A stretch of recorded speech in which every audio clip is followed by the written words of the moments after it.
నమస్తే, నేను సతీష్. సాక్షి straight talk స్వాగతం. ఈరోజు స్ట్రైట్ టాక్లో ప్రస్తుతం శాసనమండలి సమావేశాల్లో ఒక హాట్ టాపిక్ నడుస్తుంది. ఆ తిరుమల తిరుపతి దేవస్థానానికి సంబంధించి నెయ్యి టెండర్ల అంశంపైన వైఎస్ఆర్ కాంగ్రెస్ పార్టీ ఆందోళన చేస్తుంది.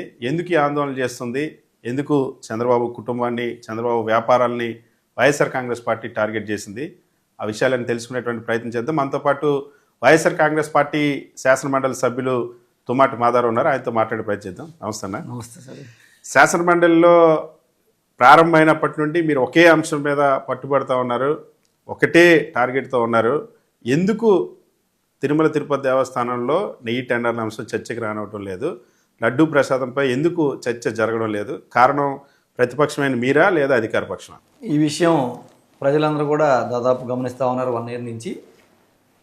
ఈ బడ్జెట్ సెషన్ స్టార్ట్ అయిన తర్వాత ఈ బడ్జెట్ సెషన్ ముందే సిబిఐ రిపోర్టు ఛార్జ్షీటు సుప్రీంకోర్టులో కూడా సబ్మిట్ చేయడం జరిగింది. అందరూ కూడా దానికి సంబంధించిన వివరాలు, సిబిఐ ఎలా ఎంక్వైరీ చేసింది, దానిలో ఏమేమి ఒక నిగ్గు తేల్చింది నిజాలు అనేది అందరం కూడా స్టడీ చేయడం జరిగింది. దాంట్లో భాగంగా అసలు ఏం జరిగింది అనేది ప్రజలకు, ఈ కలియుగ దైవం అయినటువంటి వెంకటేశ్వర స్వామి వారి యొక్క ప్రసాదం మీద కావచ్చు, తిరుమలలో జరుగుతున్న విషయాల మీద కావచ్చు, ఏదైతే అపనిందలు ఈ ప్రభుత్వం మోపిందో, కల్తీ జరిగిందని లేకపోతే రకరకాల ఆరోపణలు చేసిందో, అవన్నీ కూడా నిజాలా కాదనేది మేము సిబిఐ రిపోర్ట్ ఛార్జ్షీట్లు చూసిన తర్వాత మాకు అర్థమైంది. ఈ ఏదైతే హిందువులు ఉన్నారో, ప్రపంచవ్యాప్తంగా ఉండే హిందువులు మనోభావాలు ఎక్కడైతే ఇబ్బంది కలగకుండా దాన్ని మేము ప్రజల ముందు ఉంచాలి, హిందువుల ఒక ముందుంచాలనే ఆలోచనతో మేము ఈ టాపిక్ని తీసుకురావడం జరిగింది. కానీ దాంట్లో భాగంగా వీళ్ళు ఏం చేస్తున్నారంటే, సిబిఐ ఛార్జ్షీట్లో ఉన్నదాన్ని కూడా మ్యానిపులేట్ చేసి స్టేట్మెంట్లు ఇచ్చి అలా వేరే వర్షన్లో ఇది ఎక్కడ బయటికి రాకుండా చేయాలని ఆలోచనతో ప్రభుత్వం వెళ్తాం. ఇవన్నీ కాదు, విత్ డేటా, విత్ ఆధారాలు, సిబిఐ ఛార్జ్షీట్లో ఏదైతే పొందుపరిచిందో ఆ ఆధారాలు, ఆ డేటాతోటే మేము సభలో ప్రభుత్వం ముందు నిలదీసి ప్రజలకు వాస్తవాలు తెలియజేయాలని ఆలోచనతో మేము ఉన్నాం. కానీ వాళ్ళు ఏ వైపులు వెళ్తూ ఉన్నారు అంటే, మేము చర్చకు పట్టుబడతా ఉన్నాం, వాళ్ళు సభ వాయిదాకి గొడవ చేసేసి సభను వాయిదా చేసే కార్యక్రమం వాళ్ళు చేస్తూ ఉన్నారు. ఎక్కడైనా నేను ఈ 4 సంవత్సరాల నుంచి చూస్తూ ఉన్నాను, నేను గతంలో 30 సంవత్సరాల నుంచి శాసనసభలు అని చూస్తూ ఉన్నాం. అపోజిషను పట్టుబట్టడం, ఆందోళన చేయడం అనేది సహజం. కానీ ప్రభుత్వం ఆందోళన చేయడం, ప్రభుత్వం సభను అడ్డుకోవడం అనేది చరిత్రలో ఫస్ట్ టైం జరుగుతుందని చెప్పి మా చైర్మన్ గారు కూడా మొన్న అన్నారు. మీరు అధికారంలో ఉన్నారనుకుంటున్నారా, అపోజిషన్ ఉన్నారనుకుంటున్నారా, మీరు ఆందోళన చేసి మీరు చర్చ జరగకుండా అడ్డుకోవడం ఏంటనేది ఆ సాక్షాత్తు చైర్మన్ గారే వాళ్ళందరిని కూడా అడగడం జరిగింది. దానికి వాళ్ళు చైర్మన్ మీద ఎదురుదాడికి తిరిగి చైర్మన్ కూడా అగౌరవపరిచి, చైర్ని అగౌరవపరిచి, చైర్ని డిక్టేట్ చేయాలనే ఆలోచనతో వాళ్ళు ముందుకెళ్తున్నారైతే నిన్న కూడా చైర్మన్ గారు స్టేట్మెంట్ ఇవ్వడం జరిగింది. ఇవన్నీ చూస్తూ ఉంటే ఈ లడ్డు విషయంలో ఏదైతే వాళ్ళు అసత్య ఆరోపణలు చేశారో, ఏదైతే నిందలు వేశారో, ఈ ప్రసాదం మీద కావచ్చు, తిరుమల ప్రతిష్ఠ మీద కావచ్చు, అవన్నీ అసత్యాలు అనేది బయట పడతాయి అనే ఒక భయంతో వాళ్ళు ఈరోజు సభను అడ్డుకోవడం, ఈ చర్చకి ముందుకు రాకపోవడానికి కారణం అని మేము తెలుసు. సార్, సభలో మేము స్టేట్మెంట్ ఇస్తామంటే మీరు చర్చకి రాకుండా పారిపోతా ఉన్నారు సభ నుండి అని చెప్పి పయ్యవల కేశవ్ అంటున్నారు కదా. మరి బీఏసీ మీటింగ్ జరిగేటప్పుడు పయ్యవల కేశవ్ గారు ఉన్నారు కదా, మరి బీఏసీ కమిటీ మీటింగ్ జరిగేటప్పుడు మీరు ఎందుకు దాంట్లో చెప్పలేదు? మీరు బీఏసీలో క్లియర్గా 23వ తారీఖు బీఏసీ జరిగినప్పుడు 26వ తారీఖు లడ్డు మీద చర్చ చేసి తీసుకొస్తామని చెప్పిన తర్వాత మీకు 24 కానీ 25 కానీ 25 సభ సజావుగా జరిగింది. కానీ ఇక్కడికి వచ్చేటప్పుడు మీరు ఎందుకు అడ్డుకుంటున్నారు? మళ్ళీ ఆ రోజే మీరు స్టేట్మెంట్ ఇస్తాము, షార్ట్ డిస్కషన్ కాదని అక్కడే చెప్పొచ్చు కదా. ఆ రోజు చెప్పకుండా మీరు అసెంబ్లీలో ఏదైతే స్టేట్మెంట్ ఇచ్చుకున్నారో అపోజిషన్ లేదు కాబట్టి అంతా మీరు వన్ సైడ్గా ఒక ఉపన్యాసంలాగా, ఒక అభూత కల్పనలాగా, ఒక క్రియేటివిటీని తీసుకొచ్చి లేని అన్నీ కూడా మీరు అక్కడ మాట్లాడడం జరిగింది. ఇక్కడ మనం అర్థం చేసుకోవాల్సింది ప్రజలందరూ కూడా ఏంటంటే, అసలు లడ్డు విషయం జరిగిందే 2024 తర్వాత, ఈ గవర్నమెంట్ వచ్చిన తర్వాత జరిగింది. కానీ వీళ్ళు అసెంబ్లీలో మాట్లాడిన మొత్తం చూస్తే 2019-24 మధ్యలో ఏదో జరిగిందని చూపిస్తున్నారు. కానీ ఒక ప్రూఫ్ కూడా చూపించే పరిస్థితి లేదు వాళ్ళ దగ్గర. కానీ మేము ఈరోజు సిబిఐ ఏదైతే పెట్టిందో దాన్ని మేము క్లియర్గా ఎవిడెన్స్ ఉంది మా దగ్గర, మేము ఆ ఎవిడెన్స్ ప్రజల ముందు ఉంచుతాం సభ సాక్షిగా అని చెప్పి మేము అడుగుతా ఉంటే మమ్మల్ని అడ్డుకునే కార్యక్రమాలు వీళ్ళు ఉన్నారు. సార్, 250 కోట్ల రూపాయలు టీటీడీలో నెయ్యి టెండర్ల పేరుతో గత 5 సంవత్సరాల్లో కొల్లగొట్టేశారు. ఇదంతా వైఎస్ఆర్ కాంగ్రెస్ పార్టీ నాయకులే చేశారు. లడ్డు కల్తీ కూడా వైఎస్ఆర్ కాంగ్రెస్ పార్టీ హయాంలోనే జరిగింది. అసలు పాలే లేకుండా నెయ్యి ఎలా సరఫరా చేస్తారని ఆరోపణలు చేస్తున్నాం ఇప్పుడు. అది క్లియర్గా మేము ఆధారాలతో సహా ప్రూవ్ చేస్తామనే ధైర్యం మాకుంది, చేయగలం. ఎందుకంటే మా దగ్గర డేటా ఎవిడెన్స్ మా దగ్గర క్లియర్గా ఉంది. ఈ విషయంలో మేము క్లియర్గా అడుగుతాం. 2019-24 మధ్యలో మీరు ఒక్క శాంపిల్ అయినా సరే టెస్ట్ చేశారా? First point. రెండోది, ఏ రిపోర్ట్లు అయినా సరే అక్కడ అవకతవకలు ఉన్నాయని చెప్పి 2019-24 మధ్యలో మీకు ఎప్పుడు రాలేదు, రిపోర్ట్లు రాలేదు. ఇంకొకటి, అసలు ఏ భక్తుడైనా 2019 నుంచి 24 మధ్యకాలంలో నెయ్యి నాణ్యతలో లోపం ఉందని కానీ సరిగా లేదని కానీ ఒక్క కంప్లైంట్ నేను అడుగుతా ఉన్నాను. దగ్గర రోజుకి 70,000 నుంచి 1,00,000 మంది రోజు మన దర్శనం చేసుకుంటారు. మన వెంకటేశ్వర స్వామి గారి దర్శనం జరుగుతుంటుంది, టీవీలో మనం చూస్తాం. అలాంటి సంవత్సరానికి వచ్చేటప్పటికి ఎంతమంది చేసుకుంటారు? దాదాపు 3 కోట్ల మంది పైన భక్తులు దర్శనం చేసుకునే పరిస్థితి ఉంది. అలాంటిది ఏ ఒక్కరైనా 19-24 మధ్య కాలంలో ఇక్కడ నాణ్యత లేదని చెప్పి కంప్లైంట్ వచ్చిందని మేము అడుగుతాము. ఇంకొక విషయం, మీరు చంద్రబాబు నాయుడు గారు కానీ, ఆయన కొడుకు కానీ, ఆయన మనవడు కానీ, ఆయన కుటుంబం మొత్తం కూడా ఎన్నోసార్లు తిరుమలకి వెళ్ళి అపోజిషన్లో ఉన్నప్పుడు మీరు 5 సంవత్సరాల్లో దర్శనం చేసుకున్నారు. మీరు కానీ మీ కుటుంబ సభ్యులు అందరూ కూడా. అటువంటి పరిస్థితుల్లో అయినా సరే మీరు అదే ప్రసాదాన్ని తీసుకునేటప్పుడైనా సరే ఎప్పుడైనా నాణ్యత తగ్గిందని మీరు ఎందుకు ఆరోపణ చేయలేకపోయారు? ఆ రోజు నిజంగా వాస్తవం అయ్యుంటే, నాణ్యత లోపం ఉంటే, నాణ్యత తగ్గుంటే మీరు ఎప్పుడైనా సరే మీరు ఎందుకు ఆ రోజు ఆరోపణ చేయలేకపోయారు? 19-24 మధ్యలో లడ్డులో నాణ్యత లేదు, మేము ఉన్నప్పుడు నాణ్యత మెరుగ్గా ఉంది, ఇప్పుడు లేదని చెప్పి మీరు ఎందుకు ఆరోపణ చేయలేకపోయారు? ఆ రోజు నాణ్యత బాగుంది కాబట్టే మీరు దేవుని దర్శనం చేసుకొని మీ కుటుంబం అంతా కూడా ప్రసాదాన్ని ఆరగించి మీరు వచ్చిన పరిస్థితి. ఈ రెండే కాకుండా ఇంకోటి అడుగుతాను, అటువంటిది ఏదన్నా వీళ్ళు చెప్పే ఏదైతే ఈ కెమికల్స్ కావచ్చు, లేకపోతే ఇంకేదైనా కావచ్చు కలిసినవి నేను, ఎందుకంటే వాళ్ళు మాట్లాడిన భాష మాట్లాడడం అనేది అసలు అది మంచిది కాదు. ఎందుకంటే అసలు ఎవ్వరు కూడా ఆ దేవుడికి సప్లై చేసే వాళ్ళు కూడా అలాంటి ఆలోచన చేయరు. కానీ వీళ్ళు మాట్లాడిన భాష చూస్తే అసలు ఎవరు నోటమ్మిట రాకూడని భాష మాట్లాడారు. నా నోటితో నేను మాట్లాడదలుచుకోలేదు, కానీ నేను అడుగుతా ఉన్నా, ఎవరైనా సరే వీళ్ళ కలిపిని అన్నీ కూడా కల్తీ అయిన కెమికల్స్ కావచ్చు, ఇంకోటి కల్తీ జరిగి ఉంటే ఏ ఒక్క భక్తుడికైనా అస్వస్థతకు గురయ్యే అవకాశం ఉంది కదా. జస్ట్ పాలు తాగితేనే 6 మంది 7 మంది చనిపోయే పరిస్థితి, హాస్పిటల్ పాలయ్యే పరిస్థితి ఉంది. నీళ్లు కలుషితం అయితేనే హాస్పిటల్ పాలయ్యే పరిస్థితి ఉంది. అలాంటిది ఆ ప్రసాదంలో ఇంత కల్తీ వీళ్ళు చెప్పినట్టుగా జరిగి ఉండుంటే ఏ ఒక్క భక్తుడైనా అస్వస్థతకు గురైన సందర్భం కానీ, అస్వస్థతకు గురైన సిచ్యువేషన్ కానీ ఉండుంటే ప్రభుత్వం దృష్టికి వచ్చేది కదా. మీరు అపోజిషన్లో ఉన్నారు కదా, మీ దృష్టికి వచ్చేది కదా. మరి ఆ రోజు ఎందుకు ఆరోపణ చేయలేకపోయారు?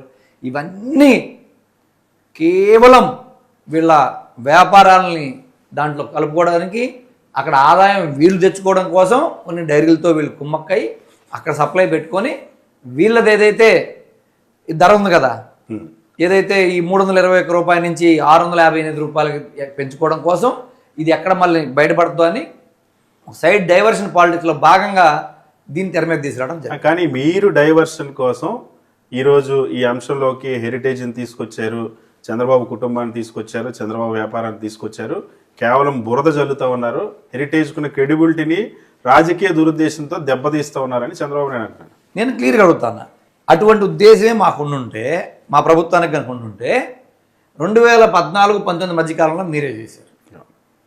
2019-24 మధ్యకాలంలో మా ప్రభుత్వం మీ మీద విచారణ జరిపి మీకు హెరిటేజ్ని డ్యామేజ్ చేయాలని ఆలోచన మా ప్రభుత్వానికి ఉండుంటే అప్పుడే మేమే విచారణకు ఆదేశించి ఇవన్నీ బయటకు తీసి మేము చేసేవాళ్ళం. కానీ మా ప్రభుత్వానికి కానీ, మా అధినాయకుడికి కానీ దేవదేవుడు అంటే విపరీతమైన గౌరవం, భక్తితోనే ఆయన ఏ రోజు అక్కడికి వెళ్ళినా నడిచి మెట్లెక్కి గుడికి వెళ్ళి దర్శనం చేసుకొని వీళ్ళందరికంటే, హిందువులందరికంటే కూడా మెరుగ్గా ఆయన అక్కడ నియమాలు పాటించుకొని దర్శనం చేసుకొని బయటకు వచ్చేవాడు. అట్లాంటి దురుద్దేశం ఉంటే మేము ఎప్పుడో 19 మధ్య విచారం చేసి మీ అవినీతిని బయట పెట్టేవాళ్ళం. కానీ అలాంటి కార్యక్రమం నేను క్లియర్గా చెప్తున్నా, మీరే చెప్పారు, సాక్షాత్తు ముఖ్యమంత్రి గారే సభలో చెప్పాడు. బ్రిటిష్ వాళ్ళు కూడా ఆ దేవదేవుడు జోలికి పోవడానికి కానీ అక్కడికి వెళ్ళి ఏదైనా ఇబ్బందికరమైన పరిస్థితి క్రియేట్ చేయడానికి భయపడ్డారని మీరే చెప్పారు. స్వాతంత్రం వచ్చిన తర్వాత ఎన్నో ప్రభుత్వాలు మారినాయి, కేంద్రంలో కానీ రాష్ట్రంలో కానీ. ఏ ప్రభుత్వం ఆ దేవదేవుడు జోలికి వెళ్ళడానికి కానీ, ప్రసాదం విషయంలో కానీ, దేవుడి విషయంలో కానీ, అపవిత్రంగా మాట్లాడడానికి కానీ, నిందలేయడానికి కానీ సాహసించిన పరిస్థితి మనం చూసాం. ఇంత ఈ సృష్టి మొదలైంది కానీ, ఈ కలియుగం మొదలైన దగ్గర నుంచి ఈ రోజు వరకు కూడా. కానీ మొట్టమొదటిసారిగా ఆ దేవదేవుడి విషయంలో, ఆ ప్రసాదం విషయంలో నిందలేయాలని చూసింది మీరు. కాబట్టి దులు ఆలోచన, దుర్బుద్ధి మీలో ఉన్నట్టు కనిపిస్తుంది, కానీ గత ప్రభుత్వానికి కానీ మా నాయకుడికి కానీ అటువంటి ఆలోచన లేదని చెప్పి నేను తెలియజేస్తాను. జంతువులు కొవ్వు కలిసిందని కానీ, పంది కొవ్వు కలిసింది కానీ, ఫిష్ ఆయిల్ కలిసిందని కానీ ఎన్డీడీబీ రిపోర్ట్లో వచ్చింది కాబట్టే నేను చెప్పాను. సిబిఐ కూడా ఛార్జ్ షీట్లో 35 పేజీల విషయం పెట్టిందని ఇప్పటికీ అసెంబ్లీలో కూడా మళ్ళీ చంద్రబాబు చెప్తున్నారు కదా.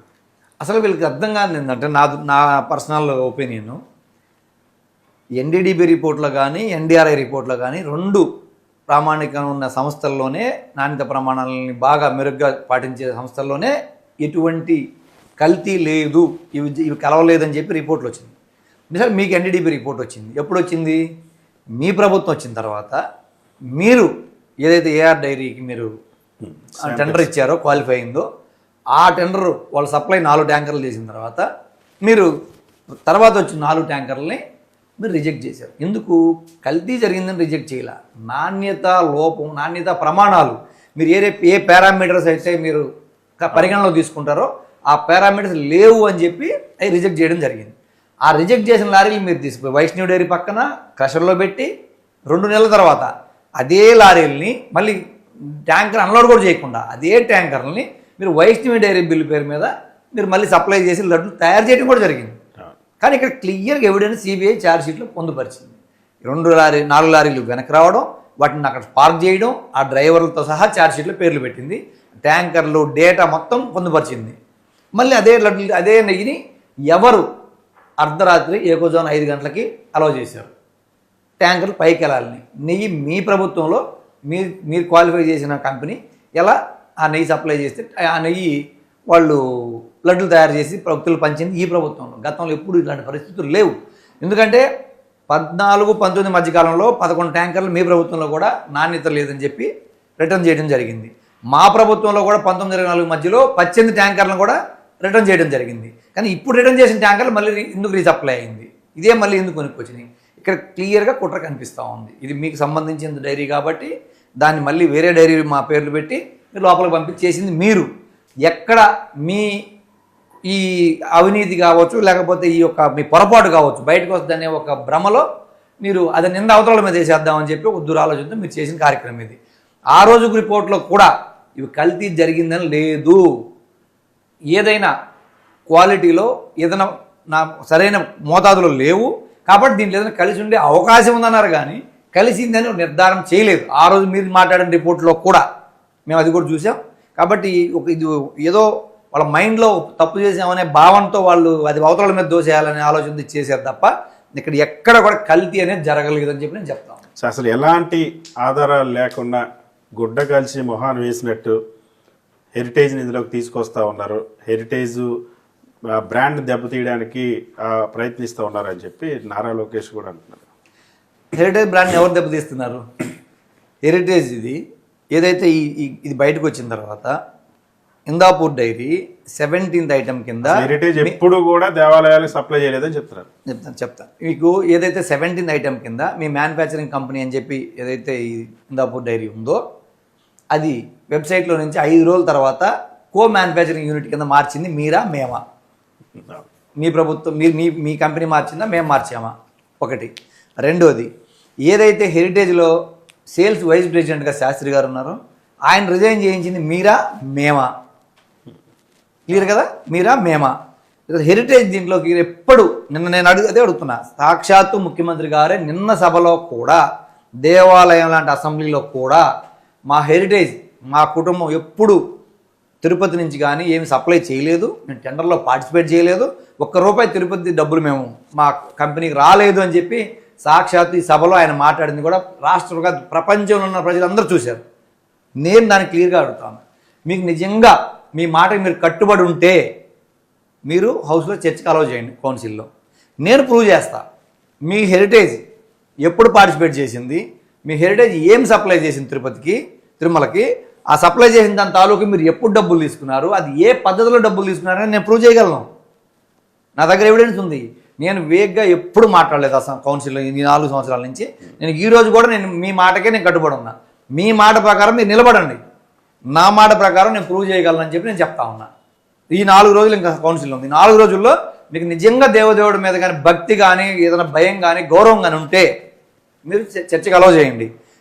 సాక్ష్యాధారాలు హెరిటేజ్ ఎప్పుడు ఏమేమి చేసింది, తిరుమలకి హెరిటేజ్కి ఉన్న లింకులన్నీ నేను బయట పెట్టగలను చెప్పి విత్ పేపర్, మాట కాదు విత్ పేపర్ మీకు చూపించే నేను సభలో, మీరు చెప్పే ఏ సభ అయితే దైవం అంటారో దేవాలయం అంటారో అదే సభలో అదే దైవం సాక్షిగా నేను హిందువుల యొక్క మనోభావాల తాలూకు హిందువుల తరపున నిజాలను వెలికితీయడానికి నేను సిద్ధంగా ఉన్నానని చెప్పి నేను ఒక హిందువుగా నేను 3 గుళ్ళు కట్టించాను. ఈ జీవిత కాలంలో మా ఊర్లో గుడి కట్టించాను, హైదరాబాద్లో గుడి కట్టించాను, మళ్ళీ మా లక్ష్మీనరసింహ స్వామి గుడిలో కూడా గోపురం కట్టించాను. నేను హిందువుని, నేను ఇంత దైవ కార్యక్రమాలు సేవలు చేస్తాను. నేను తిరుపతికి అన్నదానం నేను కూడా డొనేషన్ చేస్తున్నాను. కాబట్టి మా హిందువుల అందరి భక్తుల మనోభావాల తరపున నేను నిజాలను వెలికి తీస్తానని చెప్పి నేను చెప్తా ఉన్నాను. సో ఇవాళ టీటీడీలో 658 రూపాయలకి ఇందాపూర్కి టెండర్ ఇచ్చడం, లేదా 716 రూపాయలకి నందిని డైరీకి ఇస్తే దాన్ని ఎందుకు తప్పు పడతా ఉన్నారు? మేము నాణ్యమైన నెయ్యి సరఫరా కోసం ధర ఇస్తా ఉన్నాం, దానిపైన అవినీతి ఆరోపణలు చేయడం ఏంటి? ఇది దారుణమైనటువంటి వ్యవహారం చేస్తుంది వైఎస్ఆర్సీపీ అని అంటుంది. ఇది అసలు బయట తీసుకొచ్చింది మేం కాదు. ఏదైతే 2016 నుంచి 2024 వరకు ఏదైతే ఉందో ఆల్మోస్ట్ అన్ని సంవత్సరాలు 10-13 సంవత్సరాల స్పాన్లో రేటు పెరిగింది ఎంత అనుకుంటున్నారు? 271 రూపాయల నుంచి 331 రూపాయల వరకు మాత్రమే, 60 రూపాయలు మాత్రమే పెరిగింది. అంటే దాదాపు 20% అటు ఇటుగా ఇంత స్పాన్లో, ఇన్ని సంవత్సరాల గ్యాప్లో 20% పెరిగితే 24 తర్వాత ఈ ప్రభుత్వం వచ్చింది ఒకేసారి 330 రూపాయలు కాస్త 658 రూపాయలు అయ్యే అవకాశం ఎలా ఉంటుంది? పాల రేట్లు ఏమన్నా 50 రూపాయలు 100 రూపాయలు అయిందా? 100 200 అయిందా? కాలేదు కదా. పాల రేట్లు అది కానప్పుడు మీకు ఒకేసారి నెయ్యి రేట్ డబుల్ ఎట్లా అవుతుంది? ఇది కూడా కుట్రే అని చెప్తున్నాం. ఎందుకంటే మీరు ఒకేసారి మీ ఏదైతే మీ హెరిటేజ్ సంబంధించిన అనుబంధ సంస్థ ఏదైతే ఉందో దానికి మీరు సప్లై ఇవ్వడం కోసం ఆ రేటు డబల్ చేశారని చెప్పి బయటకు వస్తేనే ఈ కుట్ర తెరలేపారని చెప్పి మా ఆరోపణ. దానికి మా దగ్గర ఆధారాలు ఉన్నాయి, క్లియర్గా ఎవిడెన్స్ ఉంది. ఇదే కాదు, 2014-19 మధ్యలో కూడా ఏదైతే 2015లో ఇదే డైరీ క్వాలిఫై అయిందో అది మళ్ళీ 16లో డిస్క్వాలిఫై అయిందో, విత్-ఇన్ 2 మంత్స్లో మీరు క్వాలిఫై చేసి ఎంత ధర పెంచి ఎంత క్వాంటిటీ పెంచి ఇచ్చారో నేను ప్రూవ్ చేయగలను. నా దగ్గర డాక్యుమెంట్ ఉంది, విత్ ఎవిడెన్స్ నేను ప్రూవ్ చేస్తా. మీకు దమ్ముంటే అసెంబ్లీలో చర్చకైనా మీరు రండి, నేను సాక్ష్యాలు తీసుకుపోయి మీరు చెక్ చేసుకోండి. లేదంటే ఏ వేదికైనా సరే, ఏ మంత్రి వచ్చినా ఎవరు వచ్చినా సరే మీ పార్టీ నుంచి ప్రతి డాక్యుమెంట్ డిబేట్కి రండి. అది ఏబిఎన్ అయినా, ఆంధ్రజ్యోతి, మన ఈనాడైనా, ఎనీ ఛానల్, ఇక్కడ పార్టీలు ఇవన్నీ పక్కన పెట్టి ఎనీ ఛానల్ ఎక్కడైనా సరే, ఎనీ ప్రెస్ క్లబ్లో కానీ ఏ బయట వేదిక డిబేట్లో కానీ ఎక్కడైనా సరే నా డాక్యుమెంట్స్, నా ఎవిడెన్స్ నేను తీసుకొస్తాను. మీరు కాదని మీరు ప్రూవ్ చేసుకున్న డాక్యుమెంట్ మీరు తెచ్చుకోండి, నేను డిబేట్కి రెడీ ఎనీవేర్, నేను ఆధారాలతో నిరూపిస్తా. లేదంటే మీరు తప్పైందని ఒప్పుకోండి, నేను నిరూపించలేకపోతే నేను తప్పైందని ఒప్పుకుంటా, మీరు నిరూపించలేకపోతే మీరు తప్పని ఒప్పుకోండి. సో మీరు సభలోనేమో రోజు దీనిపై చర్చ కావాలని అడిగారు, కానీ చర్చ మేము స్టేట్మెంట్ ఇస్తామంటే మీరు పారిపోయారని చెప్పి అంటుంది తెలుగుదేశం పార్టీ. అదే కదా, వాళ్ళు అసెంబ్లీలో స్టేట్మెంట్ ఇచ్చారు, కానీ ఇక్కడ మళ్ళీ స్టేట్మెంట్ ఇవ్వాల్సిన అవసరం ఏంది? ఆల్రెడీ ప్రజలు చూసేశారు కదా అది. కానీ ఇక్కడ మీరు రూల్ పొజిషన్ ప్రకారం మీరు అడిగింది ఏంటి? చర్చకు ఒప్పుకున్నారు, చర్చ అడిగారు, ఓకే ఒప్పుకున్నారు. మళ్ళీ ఇప్పుడు మేము చర్చకు ఒప్పుకోవట్లేదు, స్టేట్మెంట్ ఇస్తామంటే ఏంటి? అసలు మా వాదన ఎక్కడ మా వాదన ఎక్కడ బయటకు వస్తే మీ లోపాలు బయటపడతాయి, మీ కుంభకోణాలు బయటపడతాయి అనే భయంతో ఈరోజు సభను అడ్డుకుంటున్నారు తప్ప మీకు నిజంగా కలియుగ దైవం మీద కానీ భయం భక్తి ఉంటే మీరు చర్చ కొనసాగించండి. మీ వైపు ఏ ప్రాబ్లం లేనప్పుడు మీరు ఎందుకు చర్చ కొనసాగిన తర్వాత మీరు ఏది కావాలని ఇచ్చుకోండి. మీరు ఆల్రెడీ అసెంబ్లీలో ఇచ్చేసారు, మళ్ళీ ఇక్కడ కూడా అదే చేయాలని ప్రయత్నం ఎందుకు చేస్తున్నారు? అంటే మా వాదన కూడా వినాలి కదా. మా వాదన విన్న తర్వాత మీరు ఏ స్టేట్మెంట్ ఇచ్చుకోమంటున్నా మేము వద్దనట్లేదు, కానీ మా వాదన బయటికి రాకుండా నొక్కేయాలి, ఇక్కడితోనే తొక్కేయాలనే ఆలోచనతో మీరు ముందుకెళ్తున్నారు తప్ప మా వైపు నుంచి ఎటువంటి ఇబ్బందికర పరిస్థితులు అక్కడ లేవు. ఓన్లీ ప్రభుత్వమే అక్కడ ఈ ఆందోళన చేయడం కానీ, సభను అడ్డుకోవడం కానీ, ఇబ్బందికర పరిస్థితులు సృష్టిస్తుంది తప్ప మేము చర్చ కోసం రెడీగా ఉన్నాం. సో ఇవాళ ఇంకొక అలిగేషన్ చేస్తూ ఉన్నారు మీరు ఈ సమావేశాల్లో. పరిశ్రమలకి 99 పైసలకి భూములు కేటాయిస్తే ఎందుకు మీరు రాద్ధాంతం చేస్తూ ఉన్నారు? నిరుద్యోగులకి ఉద్యోగాలు కల్పించడం అన్నది వైఎస్ఆర్ కాంగ్రెస్ పార్టీకి ఇష్టం లేదు, అందుకే దీనిపైన ఆరోపణలు చేస్తున్నాను చెప్పి నానా లోకేష్. నేను ఈ విషయంలో హౌస్ స్టార్ట్ అయిన రోజే ప్రశ్న అడగడం జరిగింది. ఈ రాష్ట్రంలో పరిశ్రమలకు మీరు ఏ విధంగా భూములు కేటాయిస్తూ ఉన్నారు, అసలు మీ పాలసీలు ఏంటి, ఈ రాష్ట్ర అభివృద్ధికి మీరు ఎలా ముందుకెళ్తున్నారని చెప్పి అడగడం జరిగింది. దాన్ని మేము ఎందుకు అడిగామంటే, గత ప్రభుత్వంలో వైజాగ్లో గ్లోబల్ సమ్మిట్ జరిగింది. ఈ దేశంలో ఉండే టాప్ 10 కంపెనీస్ దిగ్గజాల డైరెక్టర్లు, ఓనర్లు వైజాగ్ వచ్చి అసలు వైజాగ్లో ఫ్లైట్లు ల్యాండ్ చేయలేని పరిస్థితి, స్పేస్ దొరకని పరిస్థితి ఆ రోజు. అన్ని ఫ్లైట్లు అంతమంది చార్టర్ ఫ్లైట్లు వేసుకుని వచ్చి ఆ సభని చాలా దిగ్విజయంగా నిర్వహించడం జరిగింది. 14 లక్షల కోట్ల అగ్రిమెంట్లు జరగడం జరిగింది గత ప్రభుత్వం. అవన్నీ మీరు కంటిన్యూ చేస్తారా, ఆపుతారా, అసలు ఏంది మీ పరిస్థితి అని చెప్తే, ఈరోజు వీళ్ళు ఏం చెప్తున్నారు, మేము 1.5 yearలో తీసుకొచ్చి మేము 13 లక్షల కోట్లు చేసామన్నారు. అవన్నీ కూడా అవే. మేము ఏదైతే 14 లక్షల కోట్ల రూపాయలు పెట్టుబడులు ఈ రాష్ట్రాన్ని ఆహ్వానించి తీసుకొచ్చి ఏదైతే మేము అగ్రిమెంట్లు చేశామో వాటిని రీఅగ్రిమెంట్లు చేసి ఇవన్నీ మేము తీసుకొస్తాం అని చెప్పి మళ్ళీ వీళ్ళు ఈరోజు మాట్లాడడం జరుగుతుంది. సరే, మీరు ఏదన్నా కాపీ కొట్టడం అది మీ ఇష్టం, మేము కాదనట్లేదు. కానీ ఆ కంపెనీల పేర్లు ఈ కంపెనీల పేరు టాలీ చేసుకుంటే ఎవరికైనా తెలిసిపోతుంది. దీంతోపాటు మేము ఇది అడిగితే వాళ్ళు చెప్పడం ఏంటంటే, మేము 5 కంపెనీలకి 99% భూమి ఇచ్చాం అని చెప్పి మాకు ఆన్సర్లో ఇవ్వడం జరిగింది. కౌన్సిల్ ఇచ్చిన సమాధానంలో దాంట్లో చూస్తే 2-3 సాఫ్ట్వేర్ కంపెనీలు ఉన్నాయి, 2-3 రియల్ ఎస్టేట్ కంపెనీలు ఉన్నాయి. సాఫ్ట్వేర్ కంపెనీలకి ఏదో సపోర్ట్ మన ఎంప్లాయ్మెంట్ కోసం అని చెప్పి వాళ్ళకి కొంత భూములు ఇచ్చడం, లేకపోతే వాళ్ళకి మనం సపోర్ట్ తీసుకోవడం, మనం హెల్ప్ పొందడం అనేది సహజం, అది ఎక్కడైనా. కానీ రియల్ ఎస్టేట్ కంపెనీలకు ఎందుకు ఇచ్చారని నేను అడగడం జరిగింది. రహేజా అనే కంపెనీ, రియల్ ఎస్టేట్ కంపెనీకి మీరు 27 ఎకరాలు, నేను అడిగింది ఎకరా 99% అని అడిగితే కాదు 27 ఎకరాలు 99% ఇచ్చారని చెప్పి సాక్షాత్తు ఐటీ మినిస్టర్ గారు అక్కడ ఒప్పుకోవడం జరిగింది. నా వాదన ఏంటంటే, ఆ రోజు నన్ను గొంతు నొక్కి నా మైక్ కట్ చేసి నన్ను హౌస్లో అడ్డుకోవడం జరిగింది ప్రభుత్వం. నా వాదన ఏంటంటే, మీరు ఏదైతే ఇండస్ట్రియల్ పాలసీ మీ గవర్నమెంట్ వచ్చిన తర్వాత తీసుకొచ్చారో, ఈ ఇండస్ట్రియల్ పాలసీలో స్టేట్లో మొత్తం ఒకే పాలసీ ఉందా, లేకపోతే మీకు సంబంధించిన మీ బినామీ కంపెనీలకు ఒక పాలసీ, ఈ రాష్ట్రంలో ఉండే ఎంటర్ప్రెన్యూర్స్కి ఇంకొక పాలసీ ఉందనేదే ఇప్పుడు నా డౌట్. అక్కడ నేను ఏమడుగుతున్నా, స్ట్రైట్ క్వశ్చన్ అంటే, ఎవరికైతే మీరు 99% భూములు కేటాయిస్తూ ఉన్నారో వాళ్ళు ఉద్యోగ కల్పన చేస్తారని, పరిశ్రమలు పెడతారని, అదేవిధంగా ఈ రాష్ట్రంలో పుట్టి, ఈ రాష్ట్రంలో చదువుకొని, ఈ రాష్ట్రంలో పెరిగి, ఈ రాష్ట్ర అభివృద్ధికి దోహదపడాలనుకునే ఎంటర్ప్రెన్యూర్స్ ఎవరైతే ముందుకు వస్తూ ఉన్నారో వాళ్ళందరికీ 50 లక్షలకి, ₹1 కోటి, ₹2 కోట్ల మీరు భూములు ఎందుకు అమ్ముతున్నారు? మీకు ఇండస్ట్రియల్ పాలసీ పెట్టుకున్నారు, ఉద్యోగ కల్పన అంటున్నారు. ఇండస్ట్రియల్ పాలసీ, ఉద్యోగ కల్పనలో ఏం చేయాలి? అందరికీ ఒకే పాలసీ రావాలి. అది ఈ రాష్ట్రంలో ఉండే ఎంటర్ప్రెన్యూర్స్కి కానీ, పక్క రాష్ట్రాల్లో, పక్క దేశాల్లో ఉండే ఎంటర్ప్రెన్యూర్స్కి కానీ ఒకే పాలసీలో వెళ్ళాలి కదా అని అడుగుతున్నాను. నా గొంతు నొక్కేయడానికి కారణం ఆ రోజు అది. నా నోట్లో నుంచి ఆ మాట బయటికి రానిలేదు. ఎందుకంటే స్థానికంగా ఈ రాష్ట్రంలో ఉండే ఎవరైతే ఇండస్ట్రియలిస్టులు, ఎంటర్ప్రెన్యూర్స్ ఉన్నారో, ఈ రాష్ట్ర అభివృద్ధి దోహదపడాలనుకుంటున్నారో వాళ్ళందరూ కోట్ల రూపాయలకు మీరు భూములు అమ్ముతున్నారు. 99% ఒక్కరికన్నా ఇచ్చారా? ఏ జిల్లాలైనా చూపించమని అడుగుతాం. ఆ మాట బయటకు వస్తే ఎక్కడ ఎంటర్ప్రెన్యూర్స్ మొత్తంలో కూడా వ్యతిరేకత వస్తుంది, మన గుట్టు బయటపడుద్ది అనే ఒక భయంతో ఆ రోజు దాన్ని దాచిపెట్టడం జరిగింది. సో నేను ఒక కప్పు టీ తీసుకున్నా నిరూపించండి, ఇందులో ఎలాంటి అవినీతి లేదు, ఎలాంటి లాలూచి లేదు, కేవలం ఇండస్ట్రీస్ రావాలనే 99%కి ల్యాండ్స్ ఇస్తున్నాం అని చెప్పి లోకేష్ అంట.